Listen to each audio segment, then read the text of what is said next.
was also not seen at practice. And Dolphins quarterback Tua Tagovailoa will practice similar to OTAs, but will not participate in an 11-on-11 team drills, according to Mike McDaniel. It's time.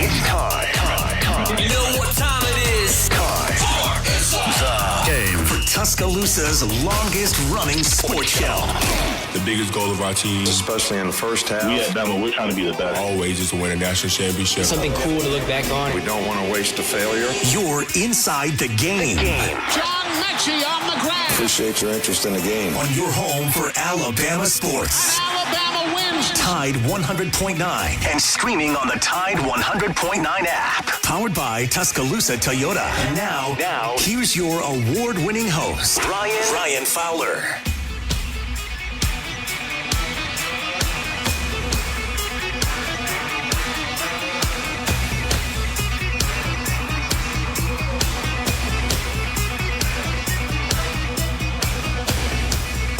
And a big good afternoon to you. Welcome into the game. T-Town Tide 100.9, 1230 WTBC. Caleb Cunningham saying no thanks, no thanks, no thanks. I will not be attending the Big Cat Weekend across the state. I know a lot of Auburn people are even celebrating that you had a verbal commitment from Alabama, 5-star from Ackerman, Mississippi, Choctaw County Chargers. He says he was rolling with the Crimson Tide a couple of weeks ago. Auburn thought they could get him on campus. Today, he says no thanks. He says no thanks. I will not be at Big Cat Weekend. So take that, Auburn. We're going to dive into a lot of different things. Ross Dellinger's got the piece. And White, I'll be very curious to jump you in or ask you to come into the conversation because I literally just called a couple of minutes ago and I actually got a phone call from someone and actually called him back, but who was a walk-on. And I wanted to kind of pick his brain a couple of minutes, and we were talking about some other stuff. But when you look at this full roster, scholarships going to 105, according to Ross Dellinger on Tuesday, commissioners finalized roster limits that will be filed Friday in a House settlement, sources tell YahooSports.com. It almost reminds me of the political side of the world. We promise you one thing, but then we underdeliver, right? I'm going to promise you, hey, for all you students out there that have loans, we're going to pay those off. We're going to pay those off, man. How did that work out for you? It didn't. It didn't, right? It never got through the Supreme Court. But you talk about where we were at down in Sandestin. We were talking about 85. And it almost scared the coaches because they're like, hold on, there's no way you can work with just 85 on the scholarships, right? Scholarships, walk-ons, eliminate the walk-on program. So now, according to Ross Dellinger, YahooSports.com, that college football can go to 105, but those options for that additional 20 scholarships now can be scholarship offers. So in one way, you did eliminate a lot of your walk-ons because you're not. I mean, think about a coach from his perspective. Is he going to offer that to a preferred walk-on? Is he going to offer that to a walk-on? Or is he going to offer that roster spot to somebody that he knows that contribute? We know what the big schools are going to do. The smaller schools are probably going to go, okay, well, we may not be able to afford this financially. But I also look at it from a standpoint because you go back to what Greg Byrne told us, okay, just based on what he told us. He talked about per athlete, they are spending $180,000 per athlete. Do the math. It's $3.5 million. It's 3.6 million if you eliminate or you add those scholarships. Not saying that Alabama's going to do all. They may do none. But if you offer a coach the advantage, if you're going to be one of those haves and have-nots, if you want to be a have-not, sure, you're not going to be able to fund that. But if you want to take the additional scholarships, and it says schools can now fully fund those scholarship offers if it makes it through. But on Tuesday, commissioners finalized the roster limits that will be men's and women's basketball at 15, baseball at 34, which helps out a ton, right? 11.7. So I would assume that this would override the 11.7 scholarship limits, and you would have the chance to fund that. So it would really help baseball. Softball, I don't know what the number is, but it's 25 is what the number that they submitted. Volleyball at 18. So in one way, okay, here we go. I got the number. So football's plus 20. Men's basketball, they had 13. I knew that. Baseball, you're adding 22.3 scholarships. Okay, so hold on. Let's just do the math. Okay, and I probably should have did this before I got in, but 20 plus 2. Okay, that's easy. Even Auburn people could do that, Ryan. Plus another 22 would be 44. 44 plus 6 would be 50, and then softball. So 63, right? 63 times $180,000. That's $11 million. That is $11 million. Now, why? Correct me if I'm wrong, but aren't these colleges a little bit broke? I mean, haven't we been hearing that the last couple of months, that how broke they are, how financially they are? Can they afford $11 million? Okay, let's say if they only fund half of that. Can they afford $5 million, $6 million? I don't think they can. Not your average college. Your big boys can. I don't think your middle tier teams can. Can you? Do you see it another way? Your big programs in the SEC and the Big Ten will be able to do that. Sure, Texas, Alabama, Georgia, Ohio State, Michigan, Oregon, USC, they'll be able to. But even these middle of the pack Power 5 schools, even the big guys in the other conferences, Utah, Oklahoma State, Clemson, Florida State, I don't think they're going to be able to keep up with stuff like this. Much less, lower tier Power 5, non-Power 5 programs. It's going to mess them over. Yeah, and so you're sitting there going, okay, my kid's a walk-on, or I'm thinking about walking on at the University of Alabama. In a lot of ways, if this goes through, and all indication is that this will be passed, so sources, according to Ross Dellinger, which never really misses a lot, NCAA to increase scholarships for sports. And it's just so funny. Like I said, we were talking about 85, so they scared the coaches. But from a standpoint of the 125, we all know when we open up camp next Wednesday, they have 105. That's the 105. Then when school starts, they can add the additional scholarships, and they go up to 125, 130, even more when you look at it. But the world that we live in the college athletics, this may be another step towards the haves and the have-nots, because how many schools can really afford to bring on the 20 additional scholarships? And if you want to add it for every one of the other sports, that's a total of 63 other scholarships. Now, like I said, they have the option of saying, no, we can't fund those 63. There's no way that we can fund those 63. Okay, you know what happens? Same thing what happens in the world of NIL. It now will become, okay, who's got the money? Who's got the money? And so is this the process of eliminating other non-revenue sports? Is it this where we're going? Because you now are pushing these guys into a decision-making of going, okay. And I'll ask, we've got a coach today, and I had him scheduled from the get-go. Tony Franklin's going to be joining us here in a couple of minutes. We're going to talk about some of the things that we can get with camp. But Tony Franklin will join us. Peter Burns will join us at 5:15. Peter had some big comments yesterday that we played. And also, I want to talk about Kalen DeBoer making the appearance up in Seattle. He didn't have to go up there, but he did yesterday. He thought that he owed it to those guys who covered him.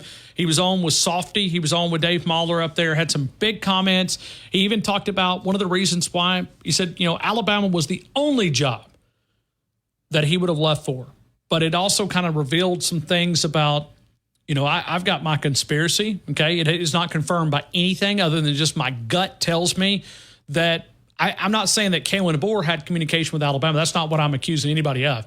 I just think they targeted Kalen DeBoer. They looked at him and said, if Coach Saban, because Coach Saban told Chris Lowe, we can no longer do this in 2 or 3 year increments, that it has to be a 1 year deal, right? We have to have this, and the promise can be, I'm going to give you 1 more year. I cannot say I'm going to give you 3 more years because I just don't know. I think they started looking at Kalen DeBoer, and I think they went exploring. That's my conspiracy, and I'm sticking with it. But listening to him talking about some of the offers, and he even made the comment on Dave Mahler's show that he didn't think that the first offer that UW made was very impressive, that it was kind of underwhelming. And then I think they made another one, and at that point, maybe he'd heard some rumblings. We didn't hear the rumblings, but that's one of the things that maybe Jimmy Sexton, because you think about Nick Saban, how many times did he probably tell Jimmy Sexton, hey, listen, man, I'm slowing down. I'm not going to be able to make it across that finish line. I'm not going to be able to make it across that finish line. I mean, certainly the relationship that Jimmy Sexton has with Nick Saban, Kalen DeBoer, we know that switched and went to Jimmy Sexton at some point last year in 2023. So when you think about all of that, it kind of adds to, like I said, I'm building this conspiracy case that Alabama kind of looked at him and said, hey, if Nick Saban retires, this is a guy that we're going to keep an eye on. And you could hear, did you read some of the comments that Dave Mahler put up? He just put up literally, Kalen DeBoer will be on with us today at 5:20, which was their time, 7:20 in our central time zone, but 5:20 out on the Pacific time zone. And the amount of UW people that were upset, I do think about his poor daughter that has to go back and play in that environment because they are not very happy with Kalen DeBoer. And I get it. But he fell up. I mean, he didn't fall down. I mean, he went to a bigger job. UW, you have to understand that. And when we talk about the world of college athletics that we live in, would you rather be at UW or the University of Alabama? Would you rather be at UW? Nothing against UW, but the University of Alabama, the epicenter of college football, the job. He even talked about the amount of attention that his football program is given here in Tuscaloosa and throughout the state. He said they are the big show. They don't have a professional sport. So I thought Kalen DeBoer, by going on, you could admire and respect him, knowing what he was getting into with that interview with Dave Mahler. So we'll kind of dive into that as we travel throughout. We'll take your phone calls, and we'll do those early, coming up in about 15 minutes. We're going to throw out a couple of topics. But Tony Franklin joins us. We are always powered by Tuscaloosa Toyota, TuscaloosaToyota.com, 3325 Skyland Boulevard, and online at TuscaloosaToyota.com. We're 38 days away from Alabama Crimson Tide football. We're going to talk about camp opening up because 1 week away from today, camp will open up at the University of Alabama. Let's discuss it. We'll take your phone calls. We'll react.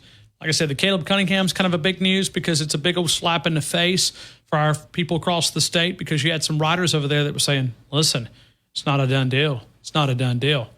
You can't get even on for a weekend. Okay, I get it. Big Cat Weekend, which is kind of a silly name. Anyway, players reported also the NFL. We'll talk about that as well. Tony Franklin joins us in 3 minutes, powered by Tuscaloosa Toyota. Tide 100.9, 1230 WTBC, your home of Alabama Crimson Tide.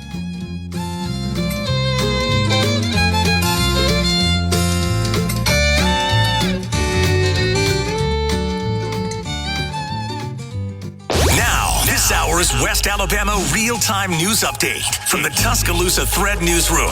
The Tuscaloosa City Council Finance Committee is hearing FY25 budget requests. City schools asking for a 2% increase based on rising operation costs and positive academic outcomes. $10,000 has been authorized by the City Council to study the viability of the decades-old pedestrian bridge over Veterans Memorial Parkway East. And the council has approved initial work toward $1 million expansion of Bowers Park for pickleball courts and a therapy pool. The park is located just off. Or text DEAL to 511-511. Your order is backed with a 90-day guarantee. All dogs are unique. Your dog results can and will vary. Message and data rates may apply. Tuscaloosa Custom Curbing. Call Paul at 205-331-6823. Custom curbing for your home or business. Do away with those plastic individual stone borders. Go for that more permanent, decorative concrete border. No more grass growing between those individual stones. Cleaner to edge to maintain. They're willing to travel, not just here in Tuscaloosa, but also in our neighboring states as well over in Mississippi. Many colors and choices. They'll customize for that individual taste and house. Give them a call at 205-331-6823. You could also go to their Facebook account. Find their page. You can see exactly what the videos. They came out, did a free quote. Paul gave me an evaluation. Give them a call, 205-331-6823. Free quotes and evaluation. It is Tuscaloosa Custom Curbing. Tuscaloosa Custom Curbing. Call Paul at 205-331-6823. Tide 100.9 Tuscaloosa weather. Mostly cloudy with occasional showers, maybe a few thunderstorms through tonight. The high today 83, tonight's low 71. Tomorrow mostly cloudy, and again we'll have scattered to numerous showers and thunderstorms around. The high 84. I'm James Spann on the ABC 3340 Weather Center on Tide 100.9. You're inside the game on your home for Alabama sports. Tide 100.9 and streaming on the Tide 100.9 app. Right outside of this one church town, there's a gold dirt road to a whole lot of nothing. Got a deed to the land, but it ain't my ground. This is God's You're in country. Tuscaloosa. We're going to Coach Tony Franklin. Coach, welcome into the game. I hope you're having an amazing afternoon. Hope all is well. Thank you. Good to hear from you. Everything's great. Coach, we're all excited about the start of college football. We're about 38 days away. We're 7 days away from players reporting in Tuscaloosa. Do coaches feel the same way? I mean, is it time now to start getting a little excitement in their bellies too? Well, if not, they picked the wrong business. Sure. All the other things that you do especially as a college football coach, because so much of what they do today has nothing to do with coaching on the field. And then finally you get this small window for the next 4 months where you get to go out and do what you really truly enjoy, which is be on a football field with a bunch of young men and go out and compete, see how good a teacher you are, take people and make them better, make a difference. So, yeah, I mean, I think this is why most people get into the business. It's not really necessarily why they stay in the business, especially big-time college football, because they all make such good money today that, you know, they can say what they want about money, doesn't matter, but go back to making nothing and they'll find out pretty quick that it does. Coach, there's a big article that broke a couple of hours ago by Ross Dellinger, NCAA to increase scholarships for sports, and focused on football because that's the game that you coached. 105 roster limits. You can, as a school, up that scholarship. So you're going from 85 to 105 the way that I understand it. So you no longer are limited to 85 scholarships. You now can have the 105. From a coach perspective, what grabs you about that now moving from 85 to 105, but also understanding it, there will be no walk-ons at 125 or 130 when you bring in, when your classes start? There's two things. I mean, first of all, anytime that there's more scholarships, it makes it, a much better game. It's better for players walking in the door where they know their school's paid for. But the fact that you drop your roster from 105 to 125 will cause some problems. Number one, it's going to knock out a whole bunch of really good football players. I can think of, oh my God, so many great players over the years that I coached in college football, some that went on to play in the NFL that would have, under these rules, would have never played in Division I Power 5 college football.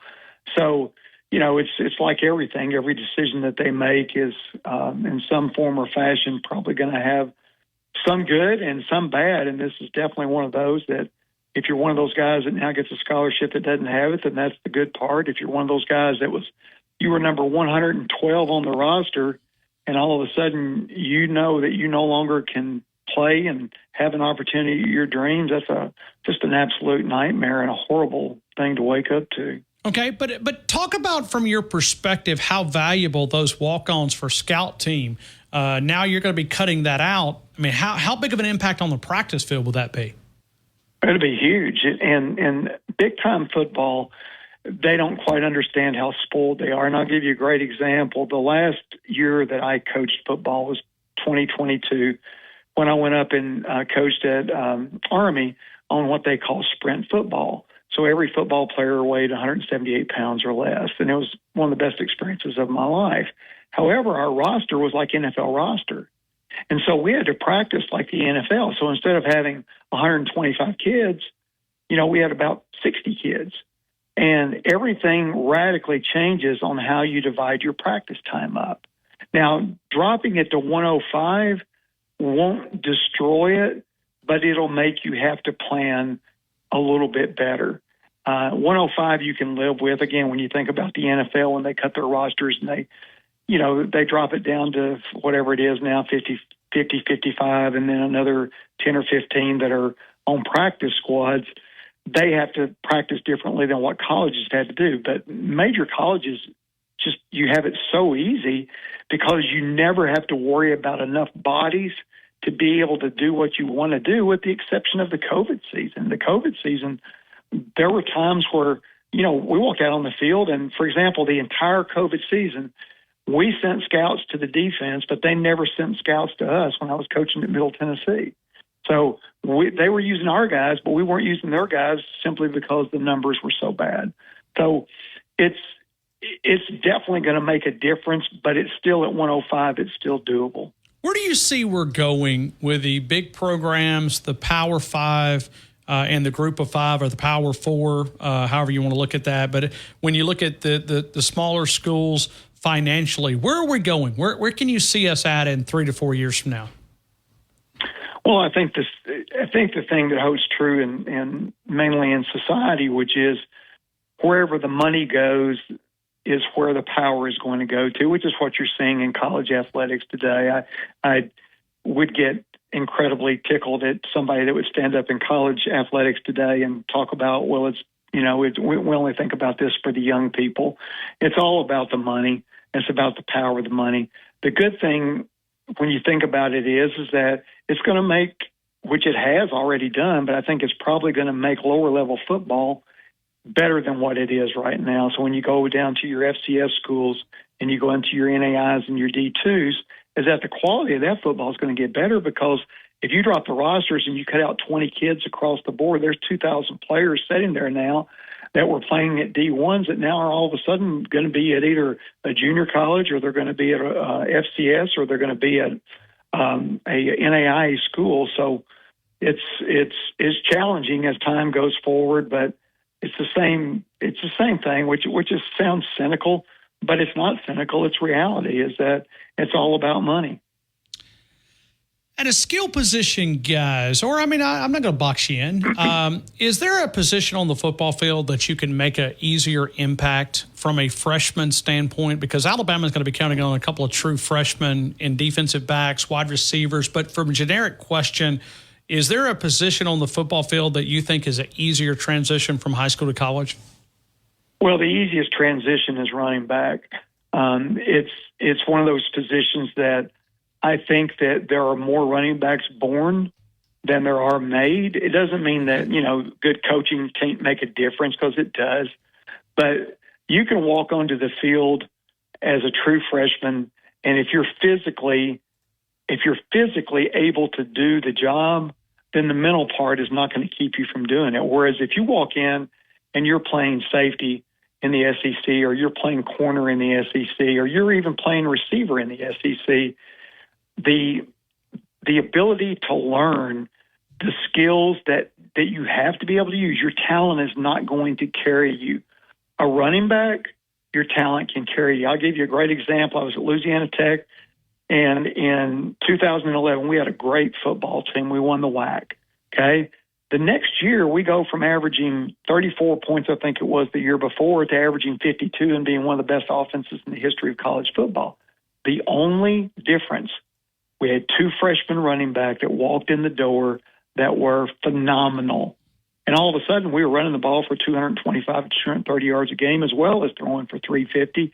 So nobody could stop us. And the only difference was those two kids that stepped onto our campus were special, unique, and different, and they made that much of a difference in us.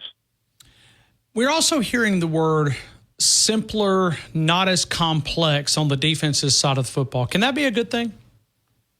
Oh, I don't think there's any doubt. I started back, now that football started, I started being active on my Twitter account, or X as they call it today. And the first thing that I came out with is just, you always have to remember this, is that it's never about what you know, it's what they know and that they can then do. So many coaches, one of the worst things that happens to a football coach is when you have the, quote, dead time in the summer, and you get on that piece of paper and you start drawing, and everything you draw looks beautiful and amazing and incredible. And you forget about the fact that 17, 18, 19-year-olds have to go execute it.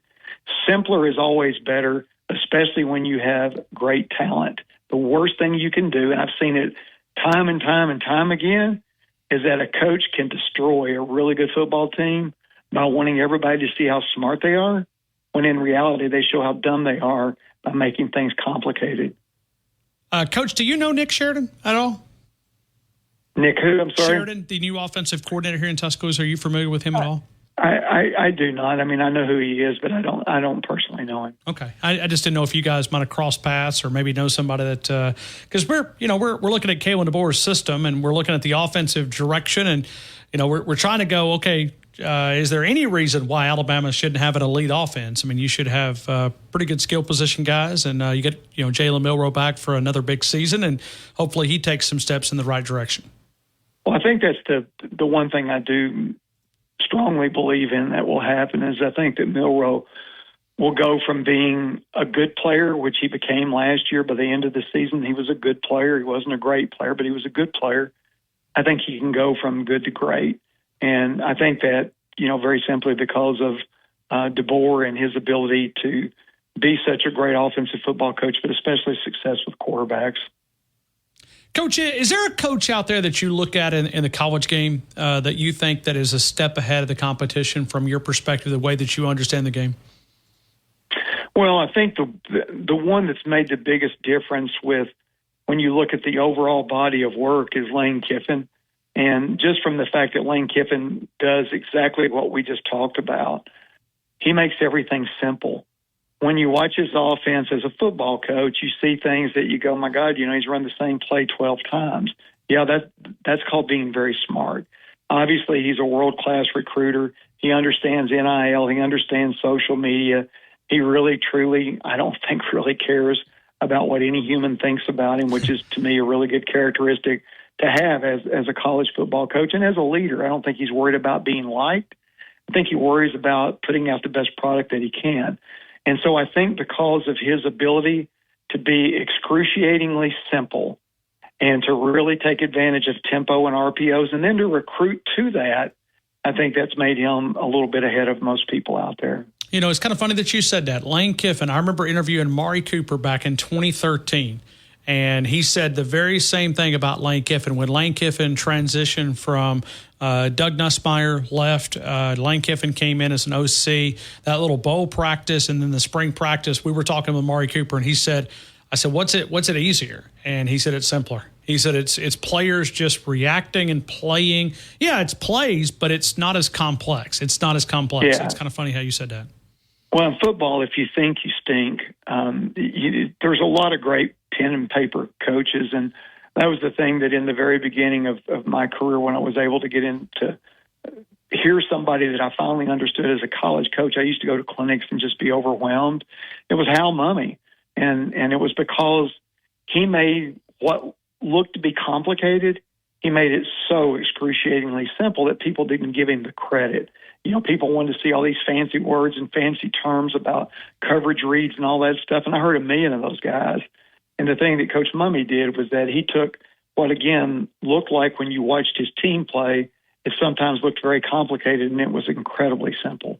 Coach, I'm going to throw it back to you because I want to talk about the game plans that you're throwing out, Hang 50 game planning. Explain what this is, and is this available to high school coaches? Who is this accessible for? Yeah, 99% of my clients are high school coaches.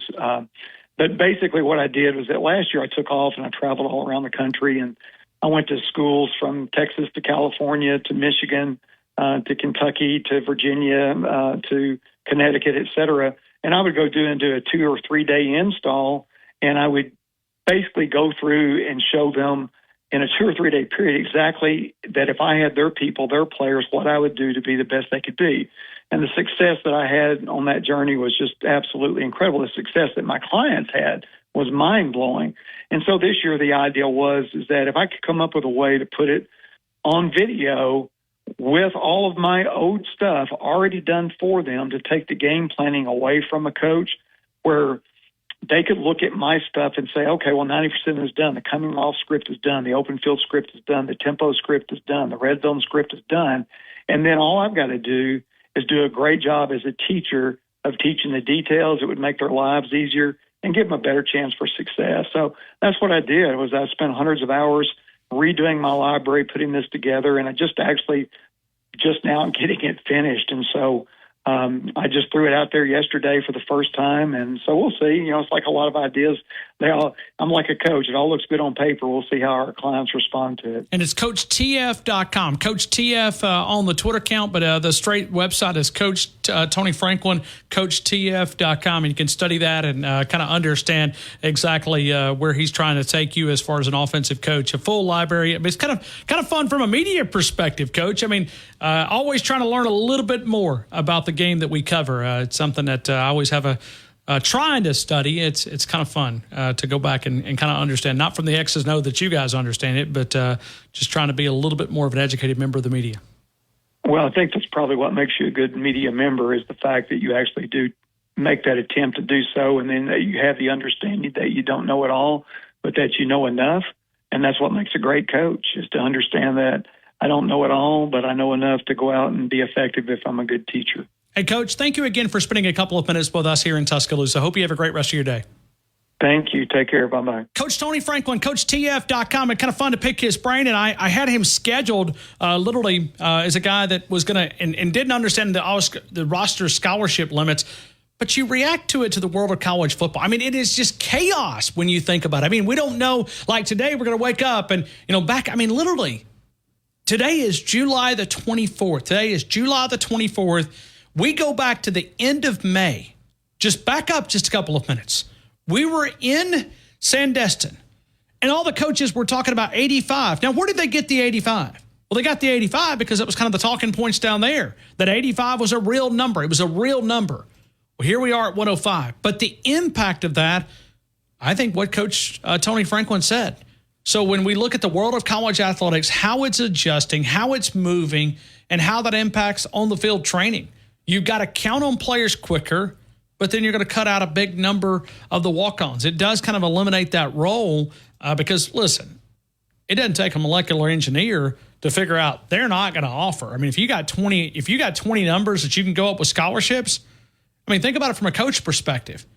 Are you going to, and some of these guys got to be grandfathered in. I don't think there's any doubt that you're going to put these guys in as grandfathered in. So if you're a walk-on, it's not like they're going to kick you off the team. But from a scholarship standpoint, you look at it and you say, would I rather take a guy that's already developed, or I'm going to take a risk on a guy that may or may not be able to contribute to your program? So, that's one of the things I think we'll dive into and we'll learn a little bit as we challenge throughout this process. We'll take your phone calls. We'll go to those coming up in just a couple of minutes. Rumsey Environmental, it's a one-stop shop serving West Alabama for all of your waste removal needs. When you have to know it's being done right, that's the time to call Rumsey Environmental, 205-248-0002, 205-248-0002. We'll continue with more of your phone calls and a lot more. Peter Burns coming up at 5:15. We'll take more of your calls coming up in just a couple of minutes as we get things started. Tide 100.9, 1230 WTBC, your home of Alabama Crimson Tide Sports.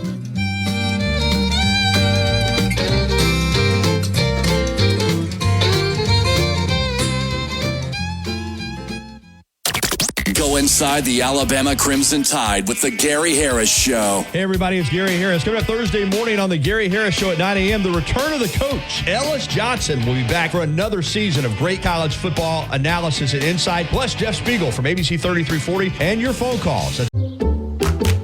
Not available in every state, subject to terms and conditions. Rating factors and savings vary, and in some states your rate could increase with high-risk driving. Allstate Fire and Casualty Insurance Company and affiliates, Northbrook, Illinois. The best station in the state, breaking down Alabama sports. Tide 100.9 and streaming on the Tide 100.9 app.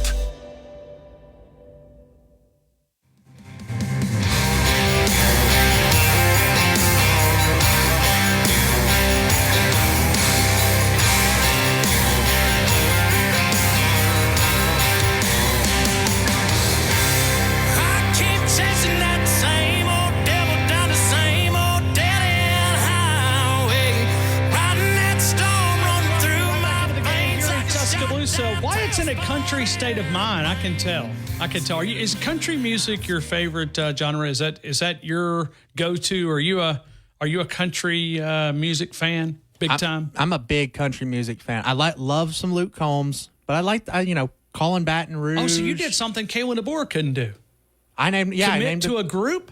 Are you kidding? You're not going to give me 4 or 5? You're not going to give me 4 or 5? Well, my favorite is Hardy. So I'll go ahead and give you my favorite there. Okay. It's Hardy. Well, you don't get a 3 o'clock song. He does. Well, no, but you get 15 other songs. I was going to say I'm in control of what else is played around here. Sure, absolutely. Just the top of the hour is the only one that's hit hard. But if he's not careful, hey, someone may take over that 3 o'clock spot if he ain't careful. He's got to start giving us some answers. Yeah, but he's not going to, and I'm not going to ask him again. I'm done trying to get that song out of him, okay? Unless we want to break into his home, steal his iPhone, and see which one is played the most, then that's the only other option. I'm going to have to let somebody else do that. I don't have an interest. That question has been gone. But, like Nick Saban, we discovered that, Gimme Shelter by the Stones was one of those. Wagon Wheel was one of those, and we just kind of threw it in there. Like I said, but hey, we're not going to push on that. We'd rather him win football games. I want to throw something out there because we played the audio yesterday with Peter Burns, and we will talk with Peter Burns coming up at 5:15. A little bit later guest than we normally do, but we'll talk to Peter Burns at 5:15. I want to talk this out a little bit, okay? I want you to kind of just tell me what you feel, okay? If Kalen DeBoer does what we think he's going to be able to do, think about walking into this Alabama job. Because last night I know Dave Mahler was asking him, and maybe one of his go-hosts was saying, they always say never follow a legend, never follow a legend, never step in the footsteps of following a legend. And Kalen DeBoer said, okay, I'm a guy that's willing to do it. That was number one. It's one of the reasons why I was a big Lane Kiffin guy, because I don't think he would back down.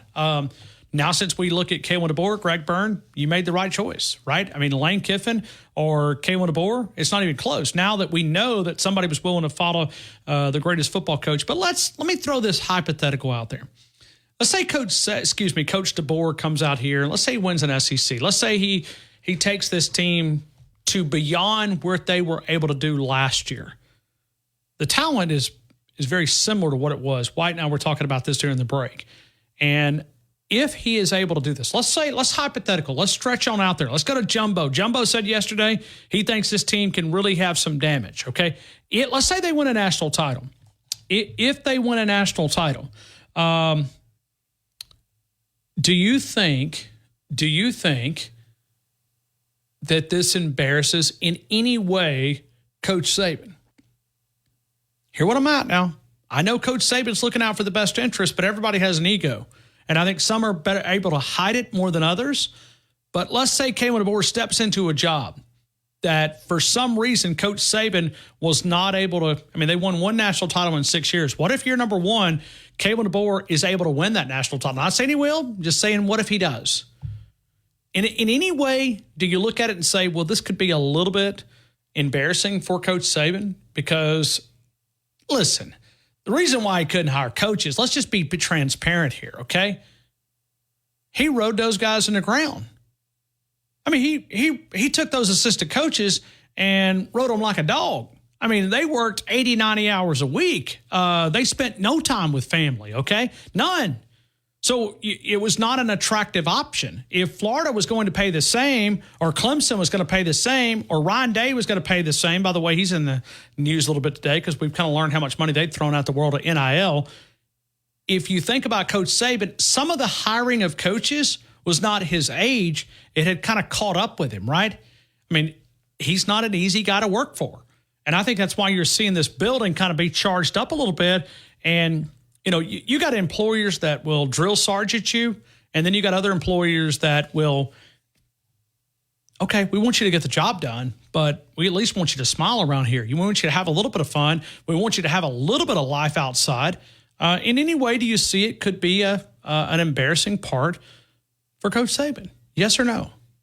Because when Peter Burns said that yesterday, and we will talk with him, we'll ask him about that. He'll join us at 5:15. He said he thinks that it will be in a better position now with Kalen DeBoer as it would have if Coach Saban would have come back for another year. That's a much different topic than we were last week. Let's go to Robert in Mobile. First up. Robert, good afternoon, sir. You're in the game. Well, you caught me off guard. I should keep on my toes, shouldn't I? Hey, yeah, I mean, that's just part of it. But take my question right there, a little hypothetical. In any way, if Kalen DeBoer comes in year number one and takes the talent that Nick Saban left him and does more than what Coach Saban did last year, in any way, is that a negative reflection? Well, it's not the talent. Well, I guess because they're not the same team. Okay, true. True. If it was exactly the same team, I guess it could be. But things are so different. Like Nick Saban says, everything's year to year. So I don't think he would feel, embarrassed or anything. Because, everything's just so different. All the scenarios aren't the same. Just getting rid of the center alone is a huge improvement. You give Nick Saban a different center, I think, and he wins another national title. So, I don't think so. It's just so, everything's just so different. NIL is pretty much, all the folks jumping ships when the next Saban person announced he was retiring. Well, that's not the same team right there. So, I don't think he'll. Saban, he might take a little bit personal because he doesn't like failing or on any level. But I would see it as a reflection on him. Because he's just so different now. If nothing else, because Isaiah Bond leaves and a bunch of other players leave. So no, not necessarily. With a national title, that's first season. That would be quite an accomplishment, regardless of anything. But he should feel upset, or I don't think it'd be. Anyway, it's just something I thought about. Like I said, I went back and listened to the Peter Burns audio, and I'm just sitting there going, okay. Because it does feel like in that building that they have a chance to do some pretty special stuff. And I think this team is not focused on winning the SEC. I think they understand. I mean, Tyler Booker, he wouldn't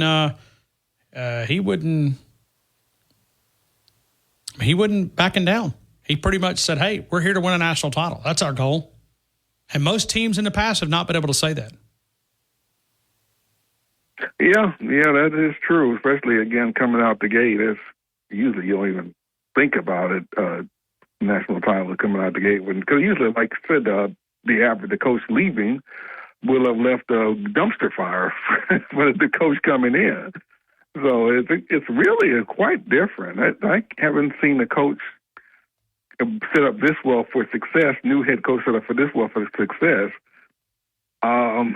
Really, I'm having a hard time thinking of any time I've seen it in any professional level.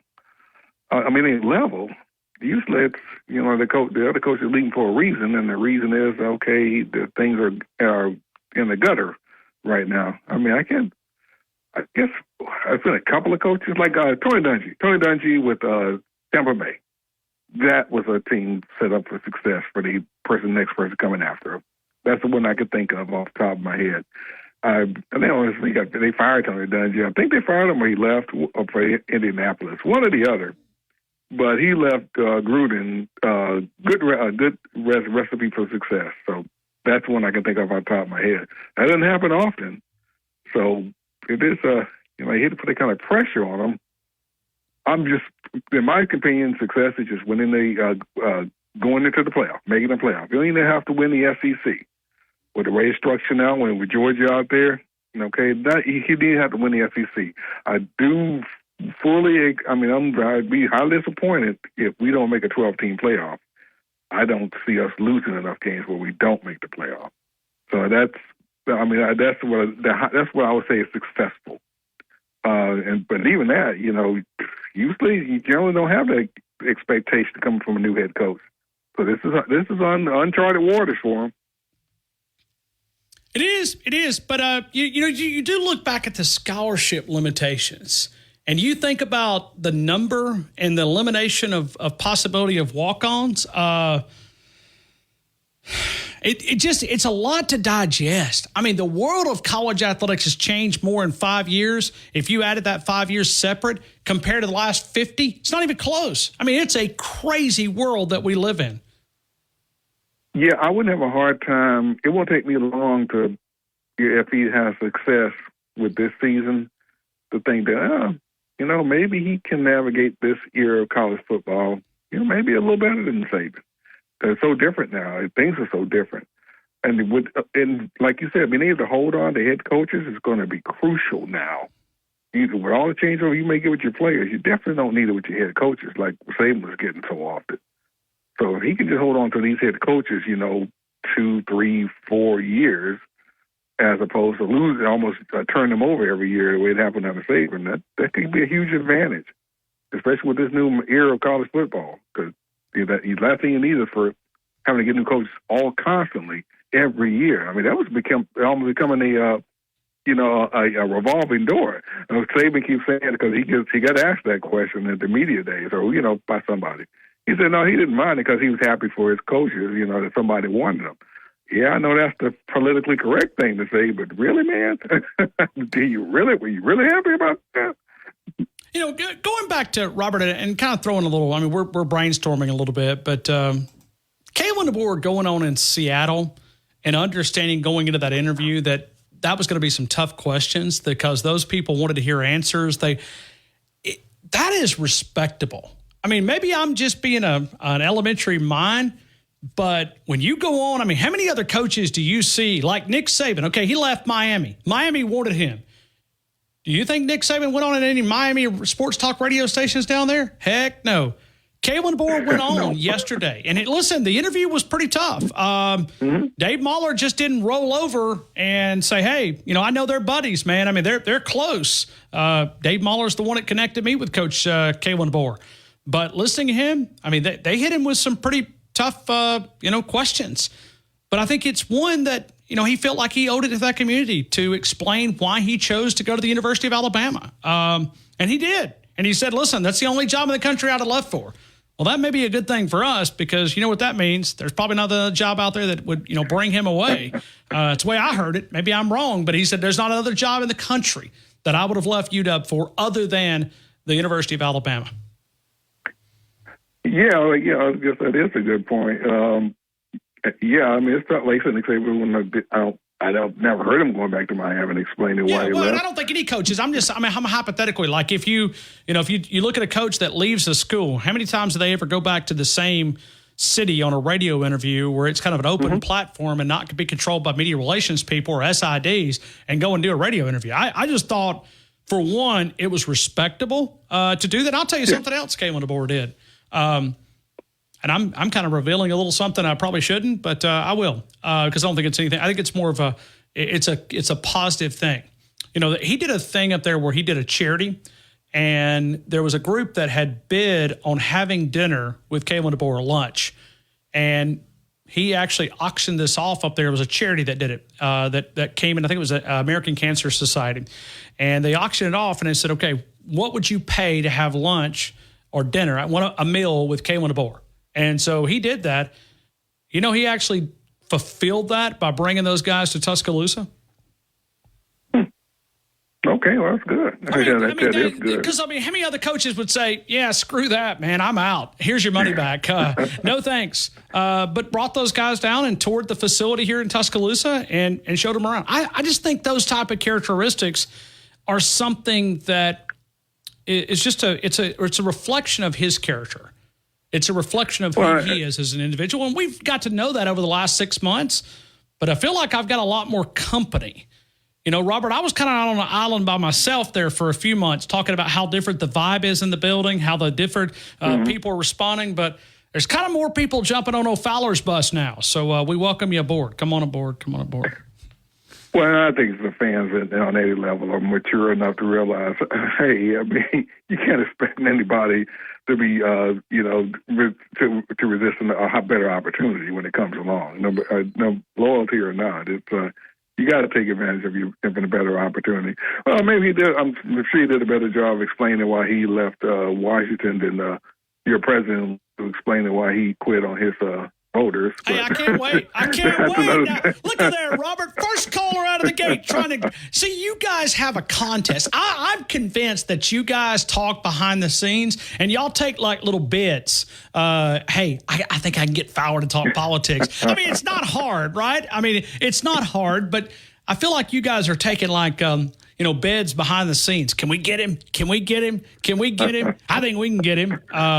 Can I get in on that? Because I get like a 5-minute head start, behind the scenes here. Okay. Yeah. Yeah, you can. You can. But like I said, anyway, it's just, yes. And now we get a chance to vote for a truly a laughing hyena. You get a chance to make. I mean, you got a guy that, what they call him, the Orange Man, or you get to, What an absolute embarrassment. If we thought, we'll get a better chance of voting for Kamala than the Democratic primary voters did. They didn't vote. They didn't vote directly for her. But that's how democracy works these days, I guess. That's a big old slap in the face for all those out there that vote on the left side of the ticket. Yeah, good. Hey, Robert, thanks, man. I appreciate right, you. Man. I hope you have a great rest of your Catch day. you later. We'll come back. We'll go to Marty in Arkansas. See, I'm telling you. So Robert's the winner today. First caller out of the gate. He had to get his political commentary in and just had to drag me out there.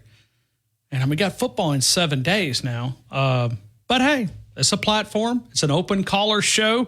It's not free for all Wednesday, but it is it's a, what did you guys call Christian Miller? Wacky Wednesday? I guess we could use that Wacky one. Wednesday, yeah, yep. Wacky Wednesday. We're all over the place. We'll get to phone calls coming up in a couple of minutes. T-Town Tide 100.9, 1230 WTBC, your home of Alabama Crimson Tide Sports.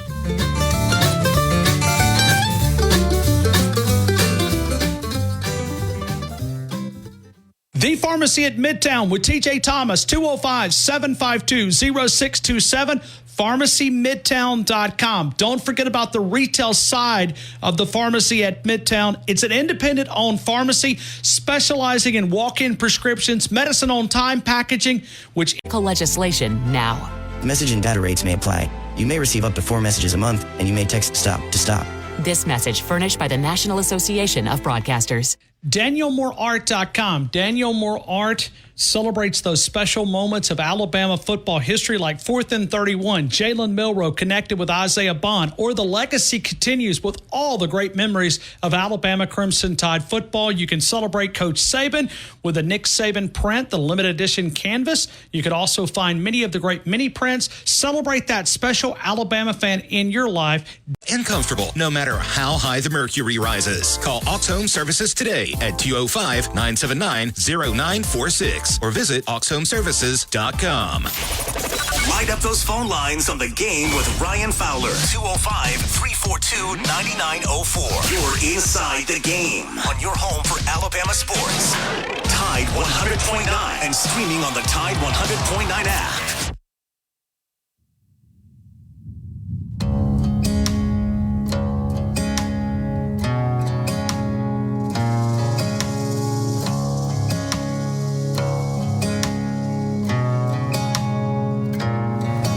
Got turned around in some little town I'd never been to before, working my way through the middle of June. I'm going to take your phone calls. Caleb Cunningham, he committed to the University of Alabama, but there was some buzz out there that he might even listen to Big Cat Weekend. They've been doing that for a few years. It's even prior to Hugh Freeze arriving there. But Big Cat meeting, Big Cat Weekend across the state. Caleb Cunningham says, I'm not going. Because it almost like it started with him. And we may reach out to Caleb and see if he'll jump on at some point in the next couple of days. We had an interview with him, 3 weeks ago? We may have a chance to talk with him and kind of dive into a couple of different things with him of why he chose the University of Alabama. We'll dive into it. We'll take your phone call. Stephen in Raleigh, North Carolina. We'll get to you next. T-Town Tide 100.9, 1230 WTBC, your home of Alabama Crimson Tide Sports.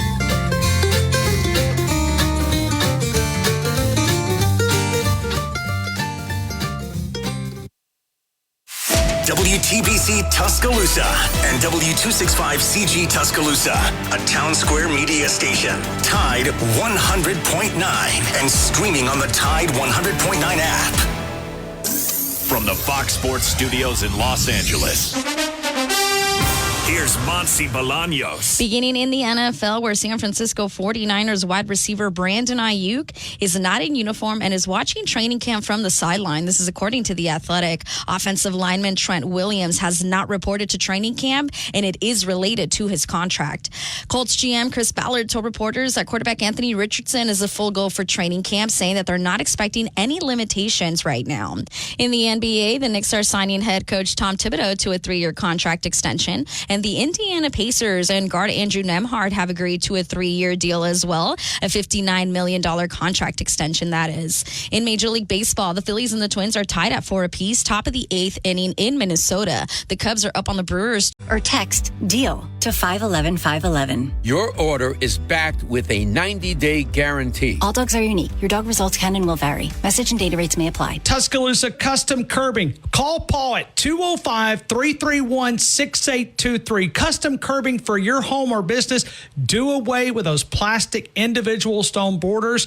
Go for that more permanent, decorative concrete border. No more grass growing between those individual stones. Cleaner to edge to maintain. They're willing to travel, not just here in Tuscaloosa, but also in our neighboring states as well over in Mississippi. Many colors and choices. They'll customize for that individual taste and house. Give them a call at 205-331-6823. You could also go to their Facebook account. Find their page. You can see exactly what the videos. They came out, did a free quote. Paul gave me an evaluation. Give them a call, 205-331-6823. Free quotes and evaluation. It is Tuscaloosa Custom Curbing. Tuscaloosa Custom Curbing. Call Paul at 205-331-6823.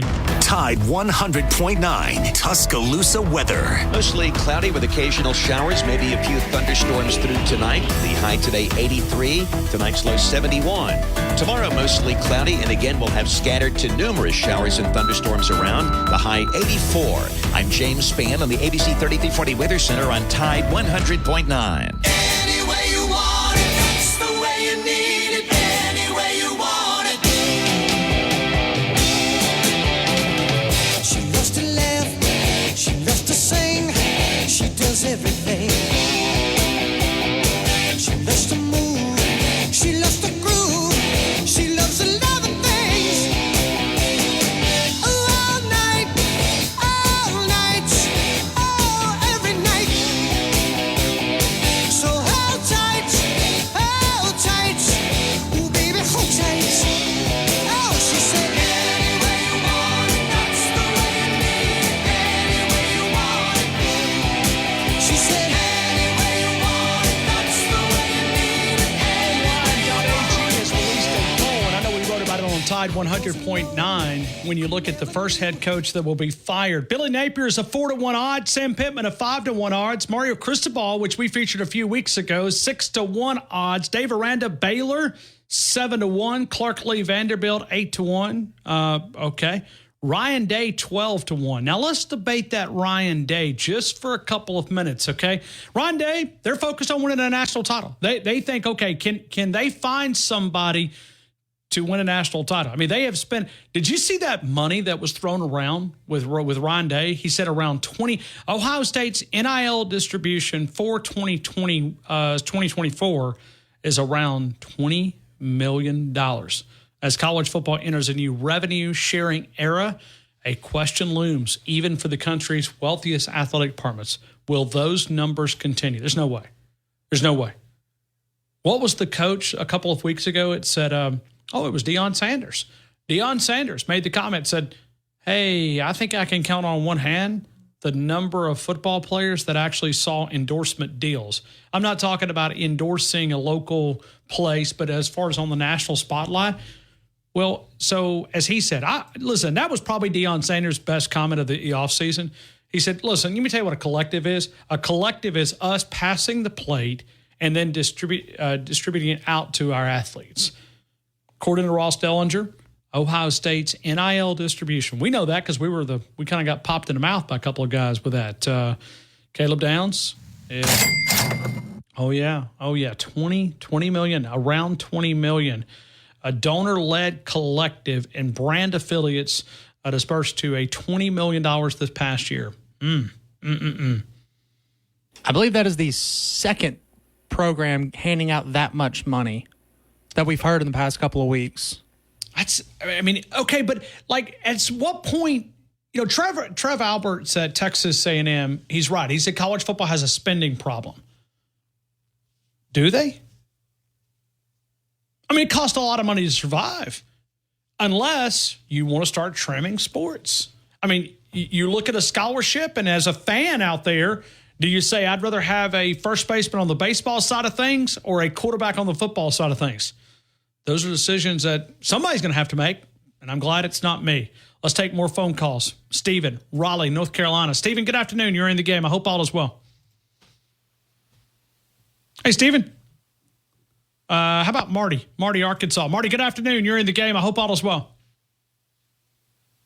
Okay. We'll see if we can get that back there in a couple seconds. Let me see if Josh in Georgia will be there. Josh, good afternoon. You're in the game. I hope all is well, man. Anything our phones went down there for a second? Okay, well, we got them restarted because the phone lines are lit up, so we'll get those back in there. Maybe on us, but we'll see if we can get those back at 205-342-9904. And I think our phone literally just went down for like a couple of seconds, but I think we're back up. So we'll get those, and we'll go 205-342-9904. We're always powered by Tuscaloosa Toyota, TuscaloosaToyota.com. But if you're just now getting back in your vehicle, Ross Dowling's reporting that NCAA roster limit on the football side is going to 105. Stephen, I apologize. We may have cut you off. My apologies. I hope all is well. Welcome into the game in Tuscaloosa. Roll Tide. Yeah, I heard a scrape and a blank, and it all went blank, and next thing you know, it was disconnected. But it's okay. Roll Tide, Ryan. No, it happens when you do it a live show, and our gerbils wanted to take a break for just a couple of minutes, but they're okay now. I just don't think Nick Saban. Hold on. I got a gerbil that's asking me for an NIL deal. No, we will not give it to you. He wants more. Oh, he said another radio station called him, and if he doesn't offer, he's going to walk out of the job. Okay, never mind. I'll pay you. So one more bag of peanuts. So anyway, I mean, that's kind of the world we live in. You were talking about Coach Saban being maybe a little feeling hurt if this team won a national championship this year. But Ryan, it's really not. Even though the talent is similar, it's not the same team. It's not. A year ago. So Digger yesterday gave me an idea because he said in his call yesterday that a year ago we were talking about how great our defensive line and all that was. We were saying the same. He said we were saying the same thing a year ago as we're saying this year. Which, by the way, Digger, we went to the semifinals when we were talking like this. But so I went back and listened to a year ago. I believe it was 7 days out. You know what we were talking about a year ago? What were we 7 talking days about? before practice. Okay. The betting line was Ty Simpson. The kid from Notre Dame was second, and Jalen Milroe was third at 300 plus odds or 450 to 1 or something like to win the starting job at Alabama. So we were talking about the betting line for the starting job of Alabama. Well, I think we can pretty much bet on Jalen Milroe this year. Right. So, we didn't even have we didn't know who the starting quarterback was going to be a year ago. And now this year we have a returning quarterback that is the highest vote getter for the Heisman is returning to Alabama. He's not at Ole Miss. He's not at Texas. He's not at Georgia. He's at Alabama. All right. So, Stephen, but going back, okay. And somebody help me out on a Navy ship. What is the I was in the Navy, so I'll tell you. Okay, so on a boat, there is something that goes out in the water and it balances the ship. What are those called? You're talking. Yeah, you're talking about that big bubble thing in front on the bottom. Yeah, the big bubble thing that I think it goes out in the front and the back, but also goes out on the sides, and it kind of keeps the ship afloat, right? I mean, this might be a better question for Greg in Athens or John, which you said you were in the Navy. So they have stabilizers. Okay, on cruise ships? Yeah, is it simply just? But that's not what that big bubble in the front's called at the bottom of the ship. Okay, no, it's okay, not called. So has Kalen DeBoer been that balancer? Has he come into a chaotic environment and settled it down? Here, I have an analogy for you, Ryan. Okay, you may do a better job, please. So Steve Perry, the lead singer of Journey, forever, incredible voice. Journey is super successful. He can't sing anymore, and now you got a Filipino guy by the name of Arnel Pineda. Do they still sell out? Have you heard that guy sing Journey songs? It's exactly the same. And that's what we're not falling. It's going to be, we are still Journey, regardless of who that lead singer is. And that's why you look at it. And I know I was listening to those UW fans and they were upset. I was reading the comments. I mean, every time Dave Mahler would say that Kalen DeBoer's next in Seattle, it was and you know what? They found my tweet too. Yeah, they found my tweet too, and all I said was respect to Kalen DeBoer for doing the radio interview in Seattle, Washington today with Softy. He answered some tough questions that UW fans wanted to hear answered, and they were already calling DeBoer the next Don James. And, whoa, man, those UW fans, even my little small account that I have no UW fans up there, that maybe Softy would not be the only person that follows me up there. But, man. All 50 of them were mad? All 50. Well, I got 25 comments, and it was nobody called him the first one out of the gate. He answered no questions. He was a complete coach talk. No one called him the next Don James. The host implied that he was lying after he got off the air. No, he didn't. I was listening to it. It was overall disastrous of an interview. No, it wasn't. He came across nervous and shaky with hard questions. No, he didn't. I mean, he agreed to go do the interview. He didn't have to go do the interview. He didn't have to go back in his town and go, oh, okay. I mean, did you see Nick Saban going in Baton Rouge? No. Did you see the guy at Ole Miss, our senator, your senator? He's not my senator. I'm in North Carolina. Tommy Tuberville. Did he go back to Ole Miss and talk about that pine box that wouldn't get him out of there? No, he didn't. Great point. Yeah. I got some engineers that are tweeting me. One says the bubble is for hydrodynamics and efficient moving through the water. So maybe that's what. And then I got another friend of mine that says it's a ballast. Is that right? A ballast? There is a ballast. Okay. So is Kalen DeBoer our ballast? I don't know, but Big Game Boomer put out a tweet today. He's an idiot. What'd he say? He has Kirby Smart, the number 2 coach in all of college football. Who's number 1? It's Kirby Smart. Well, you know who number 24? You know who number 24? I thought you said number 2 was Kalen DeBoer. I did, and you said who's number 1. I said it's Kirby Smart. Okay, so he's got. But listen, I've interviewed that idiot before. Yeah, I don't know who he is. I've just seen his Twitter account. He's a list guy that comes up with all these stupid restaurants, and he'll come up and he'll say, best place to eat in these college towns. I mean, I think he put McDonald's as Tuscaloosa. He's an idiot. He's an idiot. Best pizza in every college town. Half of them are like Pizza Hut. Yeah, he's an. I know that guy. I know who you're talking about now. And here's the bad thing: is I had a fellow radio friend, which we do this from time to time. He exchanged an interview with me. He said, "Hey, you need to get this guy on." I did. I got this guy on, and I'm like, I'm talking to an idiot. I'm literally talking to an idiot. How do I squeeze 12 minutes out of this guy? And I fell into that about 5, 6, 7 years ago. But yeah, I know who. He put out a top 50 head coaches list today, and you know who's not on it? Hugh Hefner Freeze. He's not on the top 50? Not in the top 50. Jamie Chadwell's number 24. He's the current Liberty coach, but the current Auburn coach is not even on the list. Kalen DeBoer's number 2. I couldn't believe it. But I didn't know who the guy is. You obviously have had dealings with him in the past. So yeah, and I, like I said, I don't even remember his name, but it was Big Game Boomer that I had on. All right, so Stephen, you're saying no, that Kalen DeBoer will not embarrass Coach Saban if he goes out and wins a national title. I don't. I think if Kalen DeBoer had taken the last year's team right after they played the Final Four again and swapped head coaches, you know that old Bear Bryant thing where he can take his and beat yours and take yours and beat his. Sure. If they'd have done that right after, then you say yes, you know. But what I mean, if he does win the national title, the hype train has left the station. If you think it was crazy this offseason, but and keep in mind when he beats Georgia, Brian, when he beats Georgia, the hype train will have left the planet. Game 4. Yeah, the lank, let all the naysayers know. That will no longer be a theme because it will not be able to be because nobody will be doubting. So they'll have to have some other. Do you think we're number 1? Do you think we're number 1 if we beat Georgia? Do you think they will rank us number 1 if we beat Georgia? Let me invite the psychiatrists and the psychologists around the SEC and these SEC towns.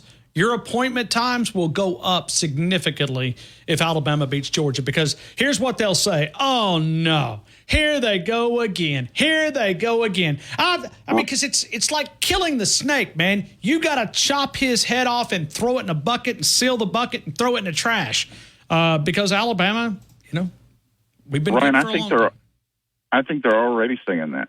Oh, no. Yeah. Well, and especially, I think they're already saying like, that. I know Marty Smith went on the next round. Like I said, we'll have Peter Burns coming up at 5:15, but Marty Smith went on there and said, hey, man, I'm talking to a lot of dudes in Tuscaloosa. There is a different vibe in that building, and we saw it last week with just 3 players. We spoke to 3 players, Malachi Moore, Jalen Milroe, and Tyler Booker.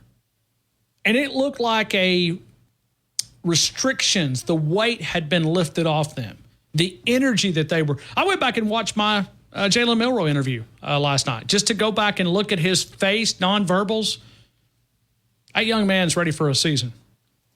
You know, Ryan, I love Jalen Milroe. He's got the best roll tide maybe in all of ever history of roll tide. And he may have one of the roll tide, but his smile, like, I mean, it's infectious. He could, like, all throughout the interview, he would look at me and I'd ask a question, and that smile would just be, it's huge. And that tells me that he's happy. Now, will it matter who wins? We'll see. Right.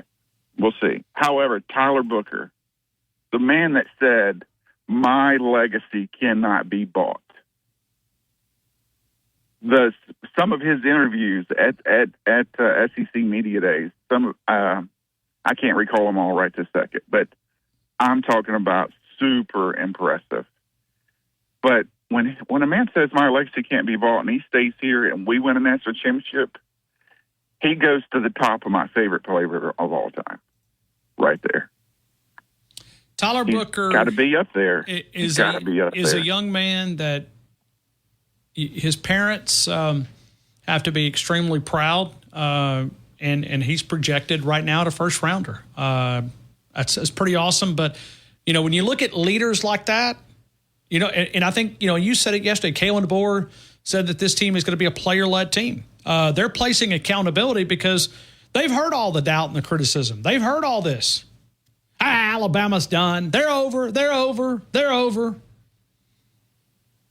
I don't think it is. But yet they have one of the second or third.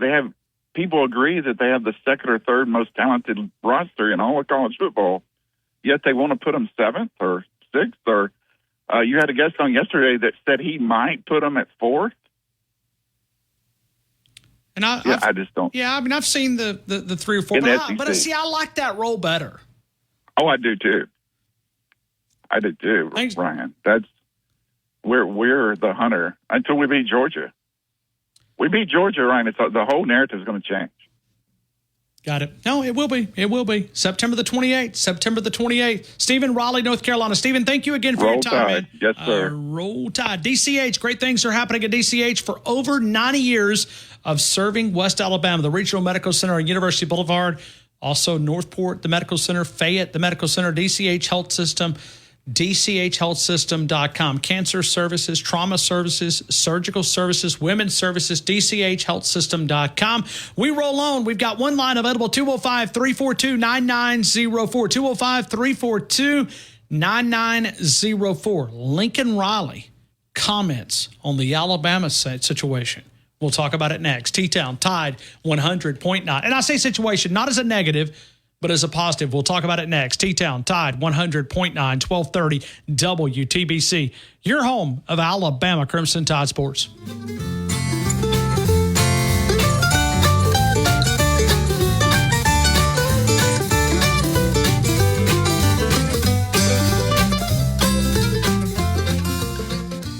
Now, this hour's West Alabama real-time news update from the Tuscaloosa Thread Newsroom.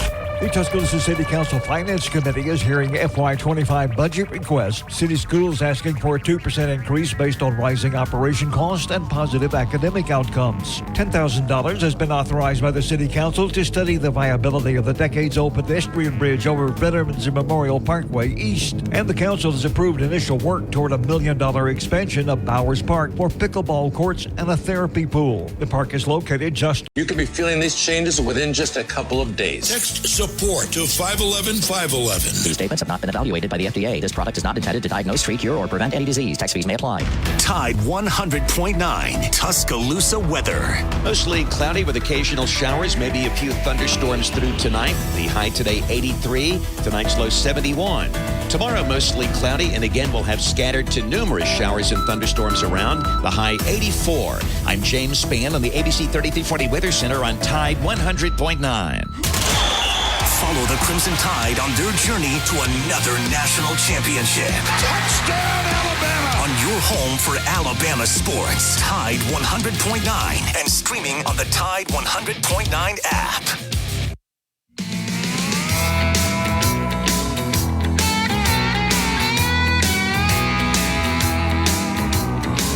Out in the country past the city limit sign where there's a honky-tonk near the county line. The joint starts jumping every night when the sun goes down. They got whiskey, women, music, and smoke. It's where all the cowboy folk go to boot scoot boogie. Lincoln Riley has made a comment around future scheduling challenges. Mentioned Alabama's scheduling model under Coach Saban. Quote, Alabama did not schedule for their fans. They scheduled to win championships. Okay, Lincoln Riley. Deshaun Foster has had a great opening statement at Big Ten Media Days. We'll play that coming up in about 15 minutes. A little comedy. I'm almost wondering if he's doing that for pretending. That one's a little strange. Not easy to step up in front of a group of 1,000. It's probably not easy leading a group of men on a football field either. But Deshaun Foster, with kind of in the topic of, did he have too much fun out in Indy? Possibly. Let's go to Marty in Arkansas. Marty, good afternoon. You're in the game. I hope all is well, man. All is well, Ryan. I don't know how I got cut off twice, but that's fine. Well, no. It was our gerbil. It was our gerbil that wanted an NIL deal. All right, that's fine. Ryan, it's just been a up and down day. Razorback fans have tried to prove to me how they're going to go 10-2, and I told them they're going 4-8, and I got run out of the building. But that was all right. Hold on. But they said Arkansas's talking about 10-2. Yep. That's what they were talking about this morning at La Bonheur. And then I had to do the soup kitchen. Then I went looking at my toes and said, "Ooh, I don't know if I can afford one or not." So that kind of disappointed me, but I'm going to somehow. But yeah, they think they're going 10-2. But Ryan, I had on my Alabama shirt, and in the soup kitchen, everybody's saying Roll Tide. And the guy there, it was in West Memphis. He went over there. He bought me $100 ticket for the national championship thing and said, "Here, you're a good Alabama guy. I'm giving you this, and if you win $1,500. Oh, so you went 1,500 to 1 is what that is. So a $100 ticket to the University of Alabama winning the national title. Well, Marty, you think you'll be cashing in that ticket is my question. Yeah, I will. Well, hey, Ryan. All right, what game you think is the turning point of the season, up or down? That will tell us we're going down or we're going up. Well, let's go to Wisconsin on the road. It's a game that you should be winning, and you should be winning by a pretty decent margin. Well, you know what? I don't care winning by 40 or winning by a win. If you happen to lose, you lose that. Yeah, that could be a turning point. That's where I got. That's just like Miami playing their first game. Miami can say they're back, or Florida can say, "Hey, we're going on the right track." That's just like Missouri at A&M. I've got them. That's why I'm doing my homework tonight while I listen to the guys from California that they talk sports, but they're kind of goofy. But they're really good, though. And I'm going to circle the games. Right now, I got the Missouri game, Missouri A&M. That one of them is going up or down in that game. I've got the Wisconsin game, or maybe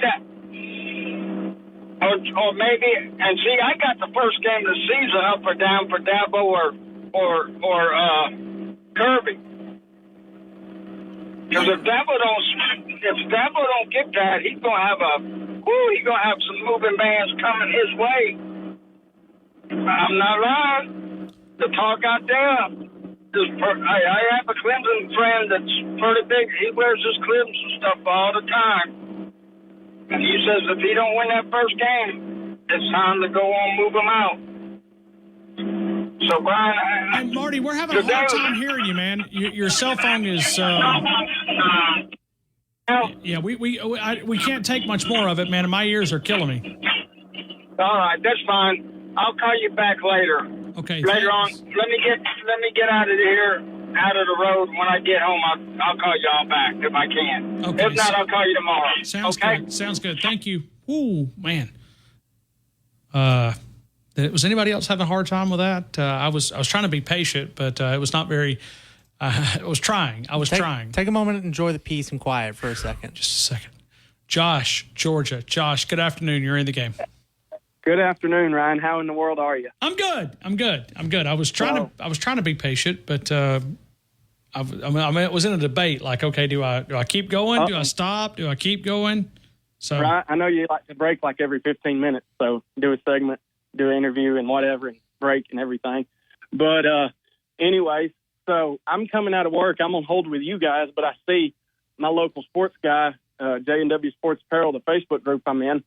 He's doing his live video, and he's got these raffles he's been doing where he does these spots, like $6.50 a spot, and he's got a bunch of these mini helmets. Well, he's got several Bama guys. He had Marvin Constant, Christian Jones, C.J. Jordan. I mean, he's got Reggie Grimes. So anyways, on this one, I took 3 spots just to see if I could win one, and doggone it, if I don't get out of work, and he had just done it, and I won this time. So what did you win? I got me an autographed Marvin Constant's mini helmet. Okay, cool. Marvin, with a roll tide on it. Yeah, Marvin played football here. Well, not just for the University of Alabama, but Marvin also played Central High School too. Yeah. Hey, trust me, whenever I seen that he was doing this giveaway, some of these guys I had to go read up on just a little bit. And, I talked about time and time again how I like the defensive guys on that side of the ball, how, they get mean and nasty. And, man, if he hadn't have broken his leg, what could he have done? But, you can say he gave it his all, really.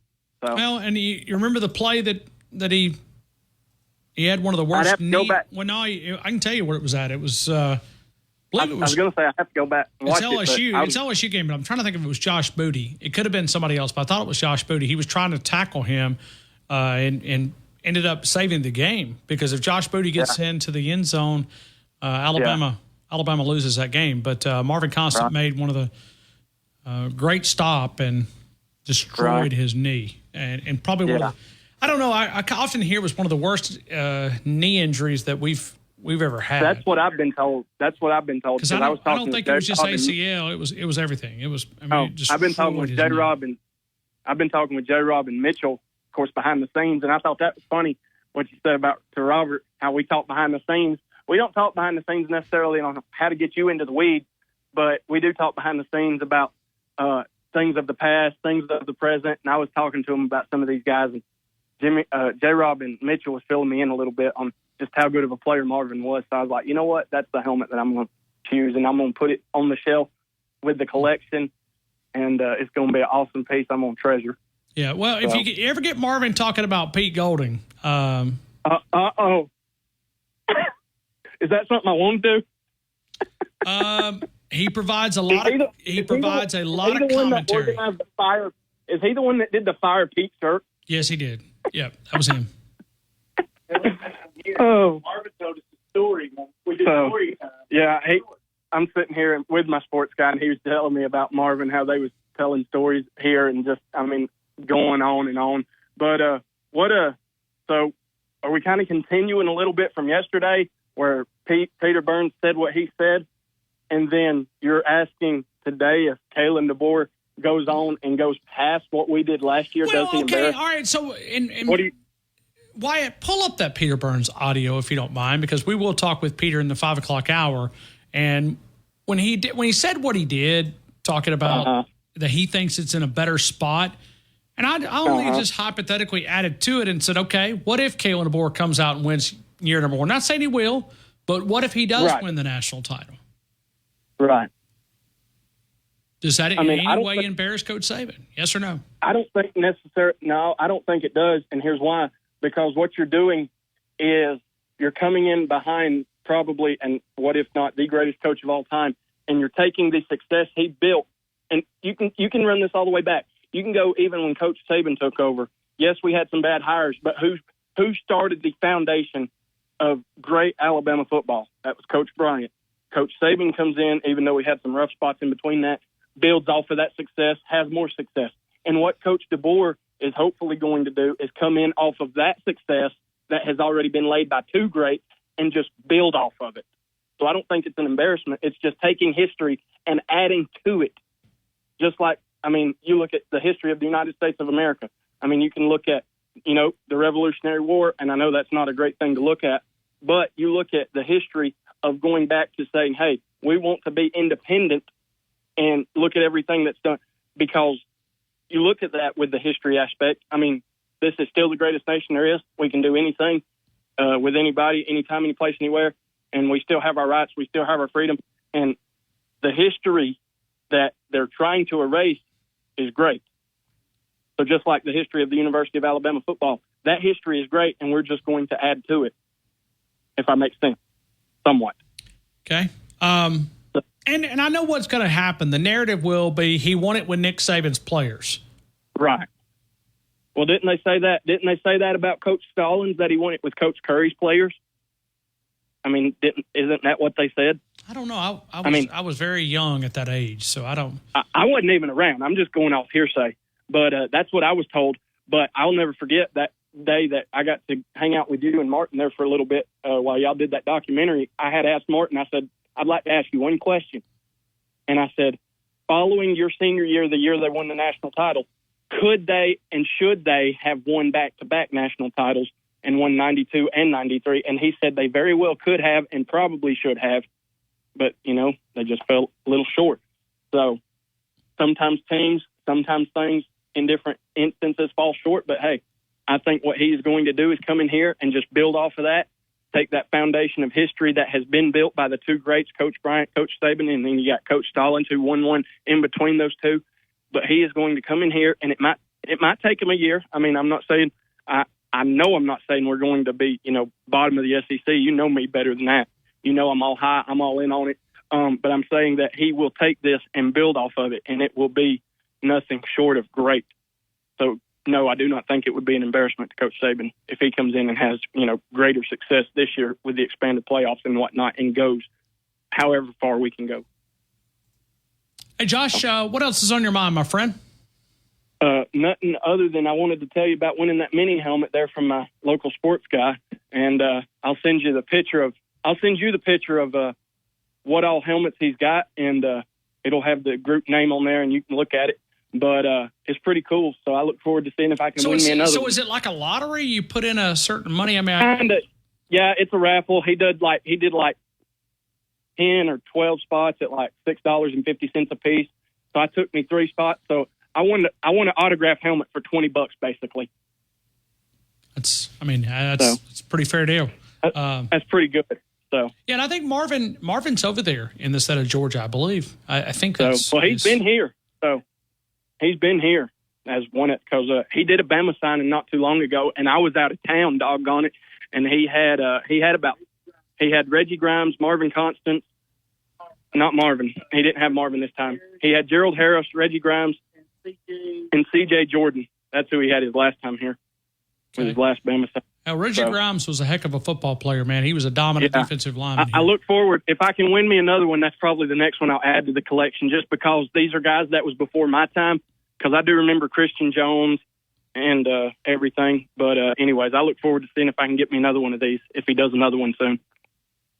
So thank you, Josh. Appreciate you, man. Yeah, buddy. Roll Tide. Right back to you. We'll continue with more of the calls. 205-342-9904. We're wide open until Peter Burns jumps at the podium. Not jumps at the podium, but he'll jump on the phone. Coming up at 5:15, we'll take those calls.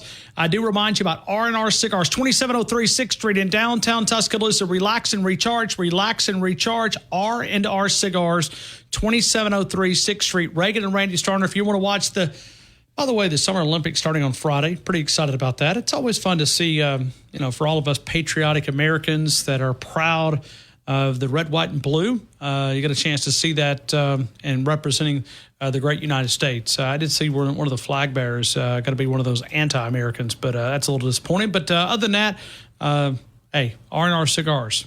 Great Americans there, by the way. Appreciate Reagan and Randy Starner for being a part of our show. We'll continue with more of the game. T-Town Tide 100.9, 1230 WTBC, your home of Alabama Crimson Tide Sports.